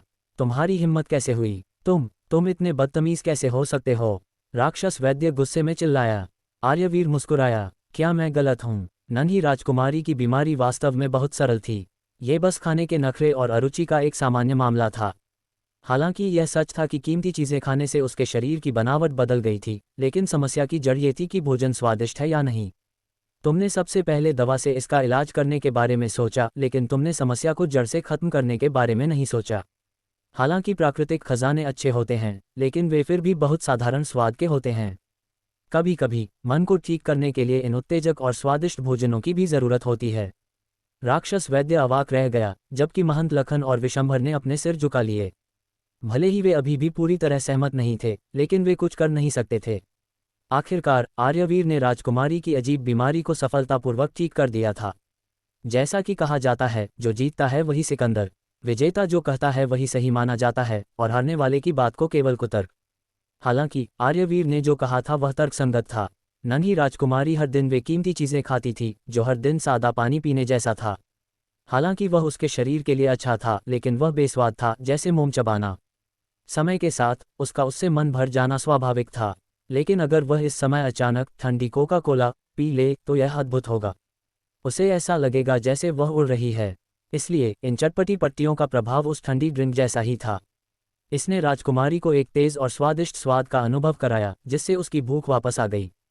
भविष्य में जब वह इन चटपटी पट्टियों से ऊब जाएगी, तो वह फिर से सादी कीमती चीज़ें और औषधियाँ खा सकती है। और जब उससे मन भर जाए, तो फिर से तेज स्वाद वाली ये चटपटी पट्टियाँ। मेरे युवा मित्र, क्या मैं भी इनमें से एक चटपटी पट्टी चख सकता हूँ? इस समय महंत दानवीर मुस्कुराते हुए पास आए और पूछा। सब लोग उन्हें ईर्ष्या से देख रहे थे, लेकिन किसी में भी वह चटपटी पट्टी मांगने की हिम्मत नहीं थी। आखिरकार अभी कुछ देर पहले ही उन्होंने आर्यवीर का मजाक उड़ाया था। बेशक सबसे महत्वपूर्ण बात यह थी कि महंत दानवीर वहां मौजूद थे। महंत जी के सामने खाना छीनने की हिम्मत कौन करता? इसके अलावा ये पट्टियां राजकुमारी की बीमारी ठीक करने के लिए बनाई गई थीं। हालांकि महंत जी के सामने आर्यवीर ने बिना किसी हिचकिचाहट के अपनी एक उंगली उठाई और निष्पक्ष भाव से कहा, एक चटपटी पट्टी की कीमत 5 लाख उत्तम श्रेणी के आत्मिक पत्थर स्पिरिचुअल स्टोन्स है। कोई मोलभाव नहीं। 5 लाख एक के? महंत दानवीर दंग रह गए। भीड़ में मौजूद हर कोई हक्का बक्का रह गया और अविश्वास में डूब गया। वे इस बात से हैरान थे कि आर्यवीर ने महंत दानवीर से पैसे मांगने की हिम्मत की। यह महंत जी का इलाका था। महंत जी का आकर तुम्हारा खाना खाना ही बहुत बड़ा सम्मान है। वह तुम्हें मान दे रहे हैं। किसने सोचा था कि आर्यवीर जैसा सन की आदमी एक पट्टी के लिए 5 लाख उत्तम श्रेणी के आत्मिक पत्थर मांगेगा? धिक्कार है। इतने आत्मिक पत्थरों से कोई साधना के लिए कीमती दिव्य औषधि खरीद सकता था। भला इन पट्टियों के लिए इतने पैसे कौन देगा? चटपटी पट्टियां स्वादिष्ट तो थीं, लेकिन क्या वे साधना में मदद कर सकती थीं? क्या वे ताकत बढ़ा सकती थीं? केवल एक मूर्ख ही उन्हें खरीदेगा। अरे पिताजी देखिए! नन्ही राजकुमारी अचानक चिल्लाए और महंत जी की ओर इशारा किया जैसे उसने कोई नया महाद्वीप खोज लिया हो। महंत दानवीर और बाकी लोग अनजाने में मुड़े। फिर उनके चेहरे के रंग उड़ गए और उनकी आंखें सदमे से फटी रह गईं। नन्ही राजकुमारी एक साधारण बच्ची मानी जाती थी जो साधना नहीं कर सकती थी।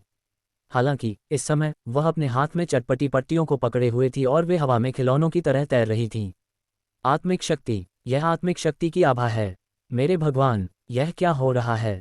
मुझे लगा था कि नन्ही राजकुमारी साधना नहीं कर सकती। उसके पास तो आंतरिक ऊर्जा भी नहीं है, फिर उसके पास आत्मिक शक्ति कैसे आए? दर्शक अविश्वास में चिल्ला उठे। राक्षस वैद्य, महंत लखन और बाकी लोग भी स्तब्ध थे। महंत दानवीर का शरीर कांप उठा और उनके हाथ भी कांपने लगे। यह उस खुशी और उत्साह जैसा था जो एक पिता अपने बच्चे को सफल होते देखकर महसूस करता है। महंत जी, मैं आपको बताना भूल गया। ब्रह्मांड विस्फोट संघ की यह परम चटपटी पट्टी न केवल अरुचि को ठीक कर सकती है, बल्कि आपकी आत्मिक शक्ति सोल स्ट्रेंथ को भी 50% तक बढ़ा सकती है। हालांकि अगर आप इसे बहुत ज्यादा खाएंगे तो ये काम नहीं करेगी। आर्यवीर ने हल्की मुस्कान के साथ कहा। जब वह पट्टी सफलतापूर्वक बनकर तैयार हुई थी तब उसे सिस्टम से एक सूचना मिली थी। ये चीज़ आत्मिक शक्ति को 50% तक बढ़ा सकती थी, जो कि अजेय प्रभाव था। हालांकि इसकी एक सीमा भी थी। हर व्यक्ति के लिए केवल पहली चटपटी पट्टी ही प्रभावी होगी। बहुत ज्यादा खाना बेकार था। नन्ही राजकुमारी एक साधारण इंसान थी जो साधना नहीं कर सकती थी। हालांकि आत्मिक शक्ति इंसान की मानसिक शक्ति और चेतना होती है, जो इसे खाने के बाद बढ़ गई थी। इसलिए नन्ही राजकुमारी की मानसिक शक्ति बढ़ गई थी। वह कुछ हल्की चीज़ों को हवा में उड़ा सकती थी, जो एक प्रकार की अलौकिक क्षमता थी। ... इस क्षण चारों ओर सन्नाटा छा गया। सबके चेहरे पर विस्मय और सदमा था और उनके दिल बुरी तरह दहल गए। ये चटपटी पट्टी आत्मिक शक्ति को बढ़ा सकती है, और वह भी 50%। अरे बाप रे, सत्यानाश! खरीद लो, अभी खरीद लो। हमें इसे खरीदना ही होगा। कई लोग कांप उठे और अपनी स्टोरेज रिंग भंडारण अंगूठियां बाहर निकाल लीं। वे किसी भी कीमत पर उन चटपटी पट्टियों को खरीदने के लिए तैयार थे। साधकों के लिए साधना का स्तर महत्वपूर्ण था, लेकिन आत्मिक शक्ति सबसे महत्वपूर्ण थी, क्योंकि आत्मिक शक्ति का सीधा संबंध आत्मिक बोध से होता है। ये दोनों एक दूसरे से जुड़े हुए हैं। केवल तभी जब किसी की आत्मिक शक्ति शक्तिशाली हो वह महान मार्ग टाओ को समझ सकता है। अब ऐसी चमत्कारी वस्तु उनकी आत्मिक शक्ति को तुरंत 50% बढ़ा सकती थी। भला कौन ललचाएगा नहीं? मेरे साथी साधक, मैं 5 लाख उत्तम श्रेणी के आत्मिक पत्थर देने को तैयार हूँ। क्या आप मुझे एक बेच सकते हैं? किसी ने अपनी स्टोरेज रिंग उठाकर चिल्लाया। आर्यवीर ने अपने हाथ अपनी पीठ के पीछे रखे और शांति से अपना सिर हिलाया। क्षमा करें, 5 लाख आत्मिक पत्थर वह कीमत है जो मैंने महंत दानवीर को दी है। अगर कोई और इसे खरीदना चाहता है तो उसे ब्रह्मांड विस्फोट संघ की राष्ट्रीय खुदरा कीमत का पालन करना होगा। एक पट्टी के लिए 50 लाख उत्तम श्रेणी के आत्मिक पत्थर। 5 लाख नहीं, 50 लाख उत्तम श्रेणी के आत्मिक पत्थर। सत्यानाश, तुम सीधे हमें लूट क्यों नहीं लेते? अचानक दर्शकों की आंखें फटी रह गईं और वे लगभग पागल हो गए। खरीदने की शक्ति और अर्थव्यवस्था के मामले में यह महाद्वीप अग्नि प्रदेश जैसा ही था। आत्मिक पत्थरों की कीमत भी वैसी ही थी। इसलिए आर्यवीर द्वारा बताई गई कीमत उन दर्शकों को डराने के लिए काफ़ी थी। यहाँ तक कि महंत दानवीर जैसा शक्तिशाली योद्धा भी आसानी से 50 लाख आत्मिक पत्थर नहीं निकाल सकता था, क्योंकि यह उसकी कुल संपत्ति का लगभग 5वां हिस्सा था।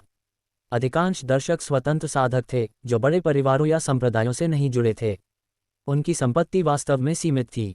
उनके लिए 50 लाख आत्मिक पत्थर निकालना नामुमकिन था। इसलिए कुछ देर की खामोशी के बाद दर्शकों में फिर से शोर मच गया। ये तो सरासर अन्याय है। वह इतनी ऊंची कीमत कैसे मांग सकता है? 50 लाख आत्मिक पत्थर! अगर मेरे पास इतने पत्थर होते तो मैं यहाँ क्यों रुकता? बिल्कुल, मैं 50 लाख पत्थरों से अपनी साधना बढ़ाने के लिए कोई दूसरी दिव्य औषधि खरीदना पसंद करूंगा। मुझे पता था कि यह इतना सस्ता नहीं हो सकता। 50 लाख के बिना आत्मिक शक्ति 50% बढ़ाना नामुमकिन है। हे भगवान, लेकिन 50 लाख बहुत ज़्यादा है। ये तो डकैती है। दर्शक दुखी चेहरों के साथ आर्यवीर की कीमत के बारे में शिकायत करने लगे। तुम सही कह रहे हो। इसी समय आर्यवीर ने दर्शकों की ओर देखते हुए मुस्कान के साथ कहा, मैं तुम्हें लूट ही रहा हूँ। मैं तुम्हें गंभीरता से बता रहा हूँ कि यह ब्रह्मांड विस्फोट संघ की डकैती का समय है। पुरुष बाईं ओर खड़े हों, महिलाएं दाईं ओर और बीच वाले बीच में ही रहें। अपना सारा कीमती सामान मेरे हवाले कर दो। याद रखना, मुझे सुई और धागे को छोड़कर सब कुछ चाहिए जो कीमती हो। सराहत। ये कहने के बाद आर्यवीर के हाथ में एक छोटा खंजर दिखाई दिया और उसने दर्शकों की ओर इशारा किया। अचानक सभी दर्शक दंग रह गए। डकैती, यह क्या बकवास है? उसने अचानक डकैती की बात क्यों की? क्या ये सच है? बहुत से लोग समझ नहीं पा रहे थे कि क्या प्रतिक्रिया दें। यहाँ तक कि महंत दानवीर ने भी सोचा कि आर्यवीर मजाक कर रहा है और उन्होंने इसे गंभीरता से नहीं लिया। धमाका। इसी समय आर्यवीर के शरीर से अचानक एक राजसी ऊर्जा निकली और आसमान की ओर बढ़ी, जो आग के एक विशाल समुद्र में बदल गई जिसने आसमान के एक बड़े हिस्से को ढक लिया। चिलचिलाता तापमान ऐसा था जैसे दर्जनों सूरज सीधे नीचे उतर आए हों। जल्दी करो, अगर जिंदा रहना चाहते हो तो भुगतान करो, आर्यवीर चिल्लाया। धिक्कार है, सत्यानाश, क्या ये लड़का सच में गंभीर है? इस क्षण सबको आखिरकार समझ आया और उनके चेहरे सदमे से भर गए। महंत दानवीर हक्के बक्के रह गए।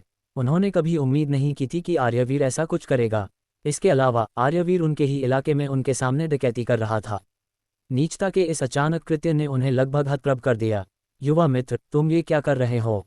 महंत दानवीर ने हड़बड़ी में कहा। भले ही आर्यवीर ने उनकी बेटी को बचाया था, वे उसे अपनी मनमानी करने की अनुमति नहीं दे सकते थे। बेशक उन्हें इस बात की भी खुशी थी कि आर्यवीर ने उनकी बेटी को बचाया था। अगर कोई और उनके सामने ऐसा करता तो वे बिना एक शब्द कहे उसे जान से मार देते। अरे महंत जी, हा, मुझे माफ़ करें, मैं लगभग भूल ही गया था कि यह आपका इलाका है। चिंता मत कीजिए, ब्रह्मांड विस्फोट संघ बहुत ही उसूलों वाला है। हम उन लोगों को परेशान नहीं करते जो हमें परेशान नहीं करते। महंत जी ने मुझे परेशान नहीं किया, इसलिए मैं निश्चित रूप से आपके क्षेत्र में डकैती नहीं डालूंगा, आर्यवीर ने मुस्कान के साथ कहा। फिर उसने अपना हाथ हिलाया और आसमान में वह विशाल अग्निसागर अचानक गायब हो गया। डकैती इस समय बस एक मजाक थी। आखिरकार उसे अभी भी सम्राट के खिलाफ लड़ने में मदद करने के लिए महंत दानवीर की एक साथी के रूप में ज़रूरत थी। इसलिए वह महंत जी को बहुत अधिक नाराज नहीं कर सकता था। हालांकि एक महान नायक के रूप में वह दिखावा करने का कोई भी मौका कभी नहीं छोड़ता। इसलिए उसने दिखावा करने और कुछ अंक कमाने के लिए ऐसा दृश्य रचा। उसे इतनी आसानी से रुकते देख दर्शक अपने माथे का ठंडा पसीना पोंछे बिना नहीं रह सके। वे अवाक थे। हालांकि आर्यवीर के आज के कारनामों ने उन पर गहरी छाप छोड़ी थी। उन्हें यकीन था कि आर्यवीर कोई भला आदमी नहीं है। बेहतर होगा कि उसे नाराज न किया जाए, वरना वे भविष्य में इतना पछताएंगे कि रोने लगेंगे। अगर आपको यकीन न हो तो बस राक्षस वैद्य, महंत लखन और विशंभर को देखें। वे औषधि विज्ञान के महागुरु और उस्ताद थे जिनका इस महाद्वीप पर सम्माननीय दर्जा था। हालांकि वे अभी भी इस लड़के द्वारा बुरी तरह चिढ़ाए गए थे और वे बदला तक नहीं ले सके। आखिरकार जिस क्षण आर्यवीर ने राजकुमारी की अजीब बीमारी को ठीक किया, महंत दानवीर आर्यवीर के रक्षक बन गए थे। उन्होंने एक बार आर्यवीर की मदद करने का वादा किया था। इस समय एक मूर्ख भी जानता था कि वे आर्यवीर को नाराज करने की हिम्मत नहीं कर सकते। मेरे युवा मित्र, तुम वाकई एक विनोदी व्यक्ति हो। मुझे तुम्हारे जैसे लोगों से दोस्ती करना पसंद है। महंत दानवीर भी इस समय हंसे। आर्यवीर ने उन्हें मान दिया था, इसलिए वे भी आर्यवीर को और अधिक मान देंगे। उनके शब्दों ने सभी दर्शकों को यह संकेत दे दिया था कि अब से आर्यवीर महंत दानवीर का मित्र है। राक्षस वैद्य, महंत लखन और बाकी दर्शकों के चेहरे काले पड़ गए, लेकिन उन्होंने कुछ कहने की हिम्मत नहीं की। वे केवल चुप रह सकते थे। वे जानते थे कि वे थोड़े समय के लिए आर्यवीर का कुछ नहीं बिगाड़ सकते। महंत जी, चूंकि राजकुमारी की अजीब बीमारी ठीक हो गई है, अब हम यहाँ से विदा लेते हैं। अलविदा, राक्षस वैद्य ने हाथ जोड़कर कहा। चूंकि उसके पास आर्यवीर से बदला लेने का कोई मौका नहीं था, इसलिए यहाँ रुकना बेमानी था। लखन और विशंभर ने भी हाथ जोड़े और महंत दानवीर से विदा ली। ठीक है, आज मेरा मान रखने के लिए आप सभी का धन्यवाद। अगर भविष्य में आपको मेरी मदद की ज़रूरत हो तो आप यमदूत पंथ में आकर मुझे ढूंढ सकते हैं। महंत जी ने दयालु मुस्कान के साथ अपना सिर हिलाया। वे तीनों मुड़े और चले गए। आर्यवीर ने अपनी आंखें थोड़ी सी कुढ़ीं। उन तीनों के जाने के बाद उसने महंत दानवीर की ओर देखा और मुस्कान के साथ पूछा, महंत जी, क्या आपके पास उनके पते हैं? अरे महंत जी, मुझे ऐसे मत देखिए। मुझे लगता है कि वे सभी अकेले बूढ़े लोग हैं, इसलिए मैं बाद में उन्हें थोड़ी गर्मी भेजने का मौका ढूंढने की योजना बना रहा हूँ। हाँ, मेरे युवा मित्र, जहाँ तक संभव हो लोगों को माफ़ कर देना चाहिए। बस इसे मेरा मान रखना समझें और इसके बारे में बखेड़ा न खड़ा करें। महंत दानवीर ने तुरंत मुस्कान के साथ कहा। स्वाभाविक रूप से वे आर्यवीर को राक्षस वैद्य और अन्य लोगों के ठिकाने के बारे में नहीं बताएंगे। आर्यवीर ने जिद नहीं की और चुपके से अपना सिर हिलाया। जाहिर है महंत दानवीर काफ़ी अच्छे इंसान थे। भले ही वे दुनिया के शीर्ष पर थे, लेकिन उनमें एक शक्तिशाली योद्धा का अहंकार नहीं था। इसके विपरीत वे व्यवहार कुशल और नैतिक थे। भले ही आर्यवीर ने उनकी बेटी को बचाया था, उन्होंने राक्षस वैद्य और अन्य लोगों के साथ विश्वासघात नहीं किया। वैसे मेरे युवा मित्र, मुझे आश्चर्य है कि तुमने जिस दुश्मन का जिक्र किया था वह कौन है। शायद मैं तुम पर एक एहसान कर सकूं और व्यक्तिगत रूप से इस नफरत को सुझाने में तुम्हारी मदद कर सकूं। इस तरह तुम्हें खतरे की चिंता नहीं करनी पड़ेगी। इसी समय महंत जी को आर्यवीर से किया अपना वादा याद आया और उन्होंने पूछा। आर्यवीर ने अपना हाथ हिलाया। मुझे डर है कि यह नफरत सुलझ नहीं सकती, क्योंकि वह व्यक्ति मेरी पत्नी का पिता है, लेकिन उसने मेरी पत्नी की आत्मा का एक हिस्सा छीन लिया है। इसलिए हमारे और उस व्यक्ति के बीच की नफरत को कभी न खत्म होने वाली माना जा सकता है। क्या वह ऐसा पागलपन भरा काम कैसे कर सकता है? वह अपनी ही बेटी की आत्मा कैसे छीन सकता है? महंत दानवीर के चेहरे के भाव तुरंत बदल गए और उन्हें गुस्सा महसूस हुआ, क्योंकि वे भी एक पिता थे। वे अपनी बेटी से बहुत प्यार करते थे। वे नन्ही राजकुमारी के लिए अपना सब कुछ त्याग सकते थे, इसलिए वे कल्पना भी नहीं कर सकते थे कि कोई इतना क्रूर और निर्दयी कैसे हो सकता है कि अपने ही खून की आत्मा छीन ले। अफसोस, ये सही है। वह इतना पागल है कि उसका कोई दोस्त नहीं है। इसलिए यह मामला तब भी नहीं सुलझ सकता जब वह मेरे लिए परेशानी खड़ी न करे। इसके बजाय मैं उसके लिए परेशानी खड़ी करूंगा, आर्यवीर ने सिर हिलाते हुए कहा। महंत दानवीर के दिल में तुरंत न्याय की भावना जाग उठी। उन्होंने गंभीरता से कहा, मेरे युवा मित्र, तुम इस मामले में निश्चिंत रह सकते हो। मैं निश्चित रूप से तुम्हें ऐसे पागल से छुटकारा दिलाने में मदद करूंगा। मुझे बताओ, वह कौन है? बहुत अच्छे, बहुत बढ़िया। मैं आप जैसे न्यायप्रिय लोगों का सम्मान करता हूँ। वास्तव में वह व्यक्ति कोई खास नहीं है, वह बस अग्नि प्रदेश का सम्राट है। महंत जी, कुछ दिनों में चलिए हम सेना मिलाते हैं और सीधे राजमहल चलकर उसका घोंसला तबाह करते हैं और उसका खजाना खोलते हैं। हम लूट को आपस में बांट लेंगे, 10 हिस्से आपके और 9 मेरे। आर्यवीर ने महंत दानवीर के कंधे को थपथपाया और जोश में कहा। बहुत अच्छे। क्या? रुको। जैसे ही महंत दानवीर सहमति में अपना सिर हिलाने वाले थे, वे तुरंत रुक गए। उन्हें एहसास हुआ कि कुछ गड़बड़ है। अग्नि प्रदेश का सम्राट? सत्यानाश, इसमें अच्छा क्या है? अच्छा मेरी जूती, तो तुम्हारा दुश्मन अग्नि प्रदेश का सम्राट है। क्या तुम मुझे फंसाने की कोशिश कर रहे हो? आर्यवीर की इस खतरनाक मांग पर महंत दानवीर की एक पल के लिए महंत दानवीर अवाक रह गए। वे वहीं खड़े होकर आर्यवीर को देखते रहे। उनके पास कहने के लिए कोई शब्द नहीं थे। उन्होंने कभी उम्मीद नहीं की थी कि आर्यवीर द्वारा बताया गया दुश्मन नीलंबर महाद्वीप के सबसे शक्तिशाली साधकों में से एक होगा। भले ही महंत जी भी उनमें से एक थे, लेकिन व्यक्ति जितना शक्तिशाली होता है, ऊंचे पद पर पहुंचने पर वह उतना ही सतर्क या डरपोक हो जाता है। अगर उनके बीच कोई गहरी नफरत न हो, तो सबसे शक्तिशाली साधक एक दूसरे से लड़ना नहीं चाहते। आखिरकार इस स्तर पर वे स्वर्गीय चरण से बस एक कदम दूर थे। यदि वे आपस में लड़ते तो इसका परिणाम केवल दोनों का नुकसान होता, और उनके दुश्मन इस स्थिति का फायदा उठा सकते थे। इसलिए ये वास्तव में अनावश्यक था। हालांकि समस्या ये थी कि उन्होंने आर्यवीर से वादा किया था कि वे एक बार उसकी मदद करेंगे। अब मना करना बहुत देर हो चुकी थी। वे केवल धर्मसंकट में थे और उन्हें लगा कि यह बहुत पेचीदा मामला है। अंदर चलकर बात करते हैं। महंत जी ने अपना हाथ हिलाया और नन्ही राजकुमारी को गोद में लेकर मीनार की ओर चल दिए। आर्यवीर मुस्कुराया और भीड़ में सुहासिनी को आंख मारी। फिर वह महंत जी के पीछे हो लिया। जैसे ही उन्होंने मीनार में प्रवेश किया, दर्जनों योद्धा भिक्षु दौड़कर आए और दूसरों को पास आने से रोकने के लिए मीनार का रास्ता बंद कर दिया।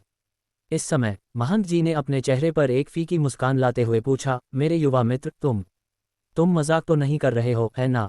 उन्होंने आर्यवीर की ओर उम्मीद की आखिरी किरण के साथ देखा, यह आशा करते हुए कि यह वास्तव में एक मजाक था। आर्यवीर हंसा और तालियां बजाईं। हाँ हाँ हाँ, ये तो कमाल है। महंत जी वाकई बहुत समझदार हैं। हाँ, मैं अभी मजाक ही कर रहा था। वास्तव में मुझे खजाने की सारी चीजें अकेले चाहिए। मैं उन्हें आपके साथ नहीं बांट सकता। सत्यानाश! महंत जी का मुंह तुरंत टेढ़ा हो गया। वे इतने गुस्से में थे कि उन्हें लगभग खून की उल्टी होने वाली थी। जब उन्होंने आर्यवीर की बात का पहला हिस्सा सुना तो उन्होंने राहत की सांस ली। हालांकि जब उन्होंने दूसरा हिस्सा सुना तो वे इतने हैरान हुए कि उनकी सांसें अटक गईं। मैं सम्राट की बात कर रहा हूँ। भला खजाने के बारे में तुमसे कौन बात करना चाहता है? युवा मित्र, तुम्हें इस बारे में मजाक नहीं करना चाहिए। महाराज की शक्ति मुझसे कम नहीं है। इसके अलावा उनकी बेटी वर्तमान महारानी है, जो सैकड़ों वर्षों से एकांत साधना में हैं। वह तुम्हारी पत्नी कैसे हो सकती हैं? महंत जी ने सीधे गुप्त संदेश भेजने का विकल्प चुना। वे बहुत सतर्क थे, क्योंकि उन्हें डर था कि बातचीत की सामग्री कोई गलत इरादे वाला व्यक्ति न सुन ले। सैकड़ों वर्षों से एकांत साधना। हे, मुझे डर है कि अगर मैं तुम्हें कुछ बताऊंगा तो तुम चौंक जाओगे। आर्यवीर ने तिरस्कारपूर्वक कहा और मुड़कर मीनार के प्रवेश द्वार की ओर चल दिया। वह दरवाजे के बाहर खड़ा हुआ और भीड़ में सुहासिनी की ओर देखा। उसने धीरे से अपना हाथ हिलाया और कहा, श्रीमती जी यहाँ आइए। महंत जी ने कहा है कि उनके पास आपके लिए एक उपहार है। धिक्कार है। महंत जी की आंखें फटी रह गईं। मैंने कब कहा कि मैं तुम्हें कुछ देने जा रहा हूँ? तुमने अभी मुझसे एक कीमती जड़ी बूटी ठग ली और अब तुम मुझे फिर से ठग रहे हो। हालांकि अगले ही पल जैसे ही सुहासिनी भीड़ से बाहर आए, महंत जी दंग रह गए। इस समय सुहासिनी ने अभी भी नक्कली चेहरा मास्क पहना हुआ था। हालांकि जब वह मीनार के सामने पहुंची और भीड़ की ओर अपनी पीठ की, तो उसने मुखौटा हटा दिया और अपना असली रूप प्रकट किया। महंत जी, लंबे समय बाद मुलाकात हुई। सुहासिनी ने हल्की मुस्कान के साथ कहा। वह बहुत ही प्रतिष्ठित और गरिमामयी लग रही थी। वह सम्राट के स्वभाव के साथ पैदा हुई थी, जिसने उसे एक सर्वोच्च हस्ती जैसा बना दिया था। महंत दानवीर तुरंत अवाक रह गए। कई साल पहले वे वास्तव में इस महारानी से मिले थे और उनके बीच कुछ बातचीत हुई थी।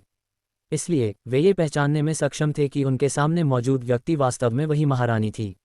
वह बिल्कुल वैसी ही दिखती थी और यहाँ तक कि उसका स्वभाव भी नहीं बदला था। एकमात्र चीज़ जिसने उन्हें हैरान किया वह ये थी कि महारानी का साधना स्तर पहले जैसा शक्तिशाली नहीं था। वह केवल पाताल लोक स्तर के तीसरे चरण पर थी। अभिवादन महारानी जी। महंत जी कड़वाहट के साथ मुस्कुराए और प्रतीकात्मक रूप से सुहासिनी को नमन किया। वास्तव में अपनी पहचान के साथ उन्हें अग्नि प्रदेश के नियमों का पालन करने की आवश्यकता नहीं थी, जहां उन्हें सम्राट को नमन करने की जरूरत नहीं होती थी। हालांकि आर्यवीर की खातिर उन्हें विनम्र होना पड़ा। अब क्या आपको विश्वास है जो मैंने कहा? अफसोस महंत जी, ऐसा नहीं है कि मैं आपकी आलोचना करना चाहता हूं, लेकिन हम एक दूसरे से इतने परिचित हैं। आप हमेशा मेरी बातों पर शक क्यों करते हैं? मेरे सुंदर चेहरे को देखिए। क्या मैं उस तरह का व्यक्ति दिखता हूं जो झूठ बोलेगा? आर्यवीर ने अपने गाल थपथपाते हुए कहा। महंत जी अवाक रह गए। उनका मन किया कि जोर से चिल्लाकर हाँ कहें, हालांकि वे उस मूड में नहीं थे। सुहासिनी के प्रकट होने ने उन्हें पूरी तरह से विश्वास दिला दिया कि आर्यवीर का लक्ष्य वास्तव में सम्राट ही था। हालांकि उनके लिए कोई फैसला लेना बहुत कठिन था। यदि वे जीत गए तो ठीक होगा, यदि वे हार गए तो यमदूत पंथ बर्बाद हो जाएगा। भाई दानवीर, इतने दुखी मत दिखिए। वह सिर्फ सम्राट ही तो है ना? इसमें डरने की कोई बात नहीं है। हम जैसे शक्तिशाली लोगों को जीवन और मृत्यु के प्रति उदासीन होना चाहिए। अगर आप संतुष्ट नहीं हैं तो बस लड़िए। आर्यवीर ने लापरवाही से महंत जी के कंधे पर हाथ रखा और उन्हें मनाने की कोशिश की। इसके अलावा आर्यवीर के संबोधन का तरीका महंत जी से बदलकर पुराने दानवीर और अब भाई दानवीर हो गया था। हालांकि महंत जी ने इस पर ध्यान नहीं दिया। उन्होंने कड़वी मुस्कान के साथ अपना सिर हिलाया और कहा, मेरे युवा मित्र, तुम जीवन और मृत्यु के प्रति उदासीन हो सकते हो, लेकिन मैं नहीं। अगर मुझे कुछ हो गया तो मेरी बेटी का क्या होगा? चिंता मत कीजिए, मैं उसका ख्याल रखूंगा। आर्यवीर ने अपनी छाती थपथपाए और नेकदिली से वादा किया। ये सुनकर महंत जी का मन किया कि उस पर पानी थूक दें। क्या मजाक कर रहे हो? तुम उसका ख्याल रखोगे, फिर तो मेरी नन्ही बेटी को तुम एक गुंडी बना दोगे। ऊपर से ये सही नहीं है। हम साथ में राजमहल जाने के लिए सहमत हुए हैं, फिर ऐसा क्यों होना चाहिए कि मैं मरूं और तुम जिंदा रहो? अफसोस भाई दानवीर, मेरी बात सुनो। जैसा कि पुरानी कहावत है, बिना जोखिम के कुछ हासिल नहीं होता। यदि आप मेरी मदद करते हैं तो मेरे पास आपको बेड़ियां तोड़ने और स्वर्गीय चरण सेलेस्टियल रेल्म तक पहुंचने में मदद करने का तरीका हो सकता है। आर्यवीर ने फिर से अर्थपूर्ण ढंग से महंत जी को ललचाते हुए कहा।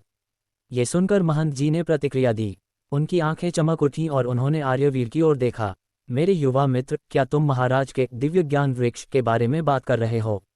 क्या ऐसा हो सकता है कि तुम मुझे दिव्य ज्ञान फल देने के लिए तैयार हो? नहीं नहीं नहीं, दिव्य ज्ञान फल मेरा है। उस पागल आदमी ने दिव्य ज्ञान वृक्ष इसलिए उगाया था क्योंकि उसने मेरी पत्नी की आत्मा का एक हिस्सा छीन लिया था। इसलिए मैं वह आपको नहीं दूंगा। आर्यवीर ने अपना हाथ हिलाया। क्या? महंत जी का चेहरा तुरंत बदल गया। वे सुहासिनी की ओर मुड़े। जाहिर है वे सुहासिनी से पूछ रहे थे कि क्या आर्यवीर की बातें सच हैं। क्या सम्राट ने वास्तव में ऐसा क्रोधित करने वाला काम किया था? सुहासिनी का चेहरा अभी भी शांत, गरिमामयी और प्रतिष्ठित था। उसने शांति से अपना सिर हिलाया। यह महंत जी स्तब्ध थे। उन्होंने अपना मुंह खोला लेकिन उन्हें समझ नहीं आया कि क्या कहें। उन्हें उम्मीद नहीं थी कि सम्राट का दिव्य ज्ञान वृक्ष इस तरह उगाया गया था। वह कितना क्रूर और निर्दयी था। मेरे युवा मित्र, इस स्थिति में तुम मुझे बेड़ियां तोड़ने और स्वर्गीय चरण तक पहुंचने में कैसे मदद कर सकते हो? अंत में महंत जी सवाल को मुख्य बिंदु पर वापस ले आए। वे आर्यवीर द्वारा दी गई शर्त से ललचा गए थे। बेड़ियां तोड़ना और स्वर्गीय चरण तक पहुंचना बहुत से लोगों का अंतिम लक्ष्य था। हालांकि इतने साल बीत जाने के बाद भी अंत में कोई सफल नहीं हो पाया था। क्योंकि साधना के उनके स्तर पर यदि वे एक और कदम आगे बढ़ाना चाहते थे तो जब तक उन्हें दिव्य बोध फल या अमर हड्डी फल जैसे दिव्य खजाने नहीं मिलते तब तक ये वास्तव में असंभव था। लेकिन अब आर्यवीर के शब्दों ने उस आशा को फिर से जगा दिया था जिसे उन्होंने लगभग छोड़ दिया था, और वे जोखिम उठाना चाहते थे। महंत जी के हाव भाव देखकर आर्यवीर थोड़ा मुस्कुराया। उसकी काली आंखों में गहराई की एक झलक चमकी। फिर उसने हल्की मुस्कान के साथ कहा, वह वस्तु जो आपको स्वर्गीय चरण को पार करने में मदद कर सकती है वह ब्रह्मांड विस्फोट संघ की एक अनूठी विशेषता है। इसका नाम है अजेय राजसी महाबर्गर। महा क्या? महंत जी दंग रह गए और समझ नहीं पाए कि क्या प्रतिक्रिया दें। उन्होंने आर्यवीर द्वारा बताए गए इस लंबे और भारी नाम के बारे में पहले कभी नहीं सुना था। उन्होंने केवल स्पष्ट रूप से अजेय और बर्गर जैसे शब्द सुने थे। मेरे युवा मित्र, क्या तुम मुझसे कोई पकवान खाने के लिए कह रहे हो? महंत जी हैरान थे। बिल्कुल नहीं। रुको महंत जी, मुझे मत बताना कि आप शाकाहारी हैं। आर्यवीर को अचानक याद आया कि महंत जी भी एक साधु थे। यदि वे पूरी तरह शाकाहारी होते तो वे चिकन वाला बर्गर नहीं खा पाते। शाकाहारी क्यों? हम मांस या सब्जियों से परहेज नहीं करते, लेकिन हमने कई सालों से भोजन का त्याग कर दिया है। सामान्य तौर पर हम कुछ नहीं खाते। महंत जी ने अपना सिर हिलाया और बात जारी रखी। मेरे युवा मित्र, हम भोजन के बारे में बात क्यों कर रहे हैं? हम अभी मांस या सब्जियों की बात नहीं कर रहे हैं। नहीं, हम इसी विषय पर बात कर रहे हैं। सच कहूं तो ब्रह्मांड विस्फोट संघ औषधीय व्यंजनों मेडिसिनल क्विजीन्स में सबसे अच्छा है, जो किसी भी औषधीय गोली से अधिक शक्तिशाली होते हैं। आपने अभी चटपटा पनीर देखा है। संयोग से हमारे पास एक अजेय महाबर्गर भी है। इसे खाने के बाद आप तुरंत अपनी साधना का स्तर सुधार सकते हैं। बेशक चटपटे पनीर की तरह ये प्रभाव केवल पहला बर्गर खाने के बाद ही प्रभावी होता है। आर्यवीर ने धीमी आवाज में रहस्यमयी होने का नाटक करते हुए कहा। महंत जी विचलित हुए बिना नहीं रह सके। उन्होंने चटपटे पनीर का प्रभाव अपनी आंखों से देखा था। वह वास्तव में शक्तिशाली था। वे खुद अपने लिए 5 लाख उत्तम श्रेणी के पत्थरों से एक खरीदने के लिए तैयार थे। लेकिन अब आर्यवीर ने उन्हें बताया कि एक और प्रकार का औषधीय व्यंजन है जो साधना के स्तर को तुरंत सुधार सकता है। महंत जी संदिग्ध नहीं थे, बल्कि चकित थे। यदि ऐसी कोई चमत्कारी वस्तु थी तो वे निश्चित रूप से स्वर्गीय चरण में कदम रख देंगे। जब तक वे अंतिम दिव्य परीक्षा पास करते, वे पौराणिक स्वर्गीय चरण प्राप्त कर सकते थे। मेरे युवा मित्र, क्या तुम्हारे पास वास्तव में ऐसी कोई चीज है? महंत जी ने अपनी पलकें झपकाते हुए पूछा। आर्यवीर समझ सकता था कि महंत जी का स्वर अब पहले जैसा शांत नहीं था। बिल्कुल, मैं इस बारे में आपसे झूठ नहीं बोलूंगा। इसके अलावा भले ही मेरे पास ऐसी कोई चीज न हो, महंत जी, आपको फिर भी अपना वादा निभाना होगा और मेरी मदद करनी होगी, है ना? आर्यवीर ने हल्की मुस्कान के साथ कहा। उसके पास एक सोची समझी योजना थी। मना करने में असमर्थ, महंत जी ने अपना मुंह खोला और अंत में एक कड़वी मुस्कान के साथ सिर हिलाया। तुम सही कह रहे हो मेरे युवा मित्र। भले ही ऐसा न होता, फिर भी मैं अपना वादा निभाता। बौद्ध धर्म के लोग झूठ नहीं बोलते। तो चिंता मत कीजिए महंत जी, समय आने पर मैं निश्चित रूप से वह आपको दूंगा। इसके अलावा आपको महाराज के साथ मौत की लड़ाई लड़ने की जरूरत नहीं है। आप बस उन्हें रोकने के लिए जिम्मेदार होंगे ताकि हमारे पास दिव्य ज्ञान वृक्ष छीनने का समय हो। तब तक आप अपना स्तर सुधारने के लिए बर्गर भी खा सकते हैं और आपको महाराज के बदले की चिंता करने की जरूरत नहीं होगी। आर्यवीर ने महंत जी के कंधे को एक बड़े भाई की तरह थपथपाया। महंत जी ने फैसला कर लिया था। बिना किसी हिचकिचाहट के उन्होंने सिर हिलाया और कहा, जैसा तुमने कहा, चूंकि मैंने वादा किया है, मैं उसे निश्चित रूप से निभाऊंगा। जहां तक उस अजेय बर्गर के औषधीय व्यंजन की बात है, यदि तुम उसे मुझे दे सकते हो तो मैं तुम्हारा एक और एहसान मानूंगा। ठीक है, मुझे महंत जी जैसे सीधे व्यक्ति के साथ सहयोग करना पसंद है। तो ये तय रहा, हम 3 दिनों में निकलेंगे। आर्यवीर खुशी से हंसा और समझौता करने के लिए महंत जी से हाथ मिलाया। उसी दिन आर्यवीर और सुहासिनी महंत जी की व्यवस्था के तहत मीनार में रहने चले गए। ये बहुत ही शांत जगह थी और वहां अगरबत्ती की गंध बाहर जैसी तेज नहीं थी। हवा में केवल चंदन की हल्की खुशबू थी जो मन को तरोताज़ा करती थी और साधना की गति बढ़ाती थी। आर्यवीर ने महंत जी की स्वर्गीय अदृश्य घास निकाली और सुहासिनी को थमा दी। चूंकि सुहासिनी की आत्मा दिव्य ज्ञान वृक्ष में फंसी हुई थी, महाराज उस आत्मा के जरिए किसी भी समय सुहासिनी की हर गतिविधि देख सकते थे। हालांकि वह अब यमदूत पंथ में थी, जो अग्नि प्रदेश से बहुत दूर था। यमदूत पंथ के सुरक्षा मंत्रों के साथ मिलकर वह अस्थायी रूप से पकड़े जाने से बच सकती थी। हालांकि जैसे ही वह यमदूत पंथ छोड़ेगी, उसका पता चल जाएगा। इसलिए ये स्वर्गीय अदृश्य घास अभी भी बहुत काम की थी। घास प्राप्त करने के बाद सुहासिनी ने जादुई कला के साथ उसे तेजी से परिष्कृत किया। सराहत। वह पूरी घास हवा में उड़ी और सुहासिनी के सिर के ऊपर तैरने लगी। फिर इसने एक चकाचौंध करने वाली चमक छोड़ी जो तारों की रोशनी की रेखाओं में बदल गई और धीरे धीरे नीचे की ओर बरसी। जब घास पूरी तरह से गायब हो गई तो सुहासिनी की आभा लगभग छिप गई थी। यहाँ तक कि उसके बगल में बैठा आर्यवीर भी उसकी मौजूदगी महसूस नहीं कर सकता था जब तक कि वह विशेष ध्यान न दे। ये हो गया। सुहासिनी ने अपनी आंखें खोलीं और आर्यवीर से कोमलता से कहा, ठीक है, मैं महंत जी से महाराज को दूर ले जाने के लिए कहूंगा और तुम और मैं दिव्य ज्ञान वृक्ष को छीनने के लिए राजमहल में प्रवेश करेंगे। फिर हम गगन असुर कबीले के क्षेत्र में छिप जाएंगे और अग्नि प्रदेश से बाहर निकलने का रास्ता ढूंढेंगे। आर्यवीर ने मुस्कान के साथ अपना सिर हिलाया। वह इस योजना से बहुत संतुष्ट था। सुहासिनी भी जानती थी कि इस योजना की सफलता दर बहुत अधिक थी। महंत जी की मदद से उनकी कुल शक्ति सम्राट से कम नहीं थी। कम से कम उनमें सम्राट के खिलाफ लड़ने की ताकत थी। ... उसी समय मीनार की सबसे ऊपरी मंजिल पर नन्ही राजकुमारी को गोद में लिए महंत जी एक अजीब भाव के साथ उसे देख रहे थे। राजकुमारी को एक के बाद एक चटपटे पनीर मुंह में डालते देख उनके मुंह में पानी आ रहा था। हालांकि उन्हें अपनी बेटी से खाना छीनने में शर्म आ रही थी। ऊपर से आर्यवीर ने चटपटे पनीर का पूरा बर्तन राजकुमारी को दे दिया था। अब भले ही वे 5 लाख उत्तम पत्थर खर्च करना चाहते, वे और अधिक नहीं खरीद पाते। पिताजी, आप भी लीजिए। इसी समय नन्ही राजकुमारी ने जैसे उनके मन की बात पढ़ ली। उसने एक चटपटी पट्टी महंत जी की ओर बढ़ाई। महंत जी ने अपना थूक भोंटा और एक फीकी मुस्कान के साथ कहा, अच्छी बच्ची, पिताजी को भूख नहीं है। मैं इसे नहीं खाऊंगा। नहीं पिताजी, आपको इसे खाना ही होगा। नन्ही राजकुमारी बहुत जिद्दी थी। उसने वह पट्टी महंत जी के मुंह के पास लगा दी, जिससे उनका चेहरा मिर्च की चटनी से भर गया। महंत जी मुस्कुराए बिना नहीं रह सके। उन्होंने जिद नहीं की, अपना मुंह खोला और चटपटी पट्टी का एक निवाला लिया। उस अनोखे लचीलेपन और स्वाद का अनुभव करने के बाद अचानक उनके दिमाग में एक राजसी शक्ति का विस्फोट हुआ और उनका पूरा शरीर तुरंत कांप उठा। बस एक पल में उन्होंने अपनी आंखें खोलीं और वे सदमे से भरी थीं। भले ही वे चटपटे पनीर के प्रभाव के बारे में पहले से जानते थे, लेकिन उसे चखने के बाद वे फिर भी दंग रह गए। पनीर की एक पट्टी से बने औषधीय आहार का वास्तव में इतना भयानक प्रभाव था। कोई भी औषधीय गोली इसकी तुलना नहीं कर सकती थी।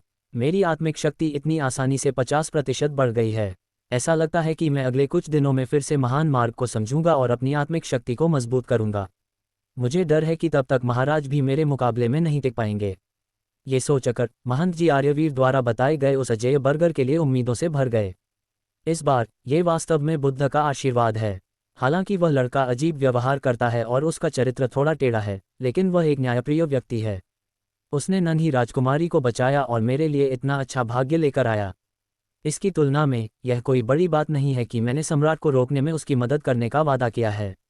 उन्होंने मुस्कान के साथ अपना सिर हिलाया और धीमी आवाज में खुद से बुदबुदाया, लेकिन फिर भी ये काफी आश्चर्यजनक है कि इस महाद्वीप की प्रसिद्ध महारानी उस लड़के के प्यार में पड़ जाएगी। ... अंत में 3 दिन तेजी से बीत गए। आर्यवीर ने इन 3 दिनों का लाभ ध्यान लगाने और अपनी शक्ति को सर्वोत्तम स्थिति में लाने के लिए उठाया। उसने रहस्यमयी थैले से प्राप्त 50,000 साधना सार का उपयोग अपनी जादुई कलाओं को और मजबूत करने में किया। इस दौरान उसने महंत जी से कुछ जादुई कलाएं चुराने की कोशिश की ताकि उन्हें सिस्टम को बेच सके। हालांकि महंत जी के पास केवल बौद्ध ग्रंथ थे और कोई कीमती जादुई कला नहीं थी। आर्यवीर ने हार मान ली। वैसे भी अभी के लिए उसकी अपनी शक्तियां काफी थीं। ठक ठक। एक सुबह आर्यवीर और सुहासिनी के कमरे का दरवाजा किसी ने खटखटाया। वे दोनों अपनी साधना से एक साथ जाग गए। जब उन्होंने अपनी आंखें खोलीं तो उन्हें दरवाजे के बाहर से महंत जी की आवाज सुनाई दी। देर हो रही है, चलिए चलते हैं। ब्रह्मांड विस्फोट संघ का मिशन राजमहल लूट शुरू होने वाला है। क्या आर्यवीर दिव्य ज्ञान वृक्ष हासिल कर पाएगा? क्या सम्राट के पास कोई छिपा हुआ तुरुप का पत्ता है?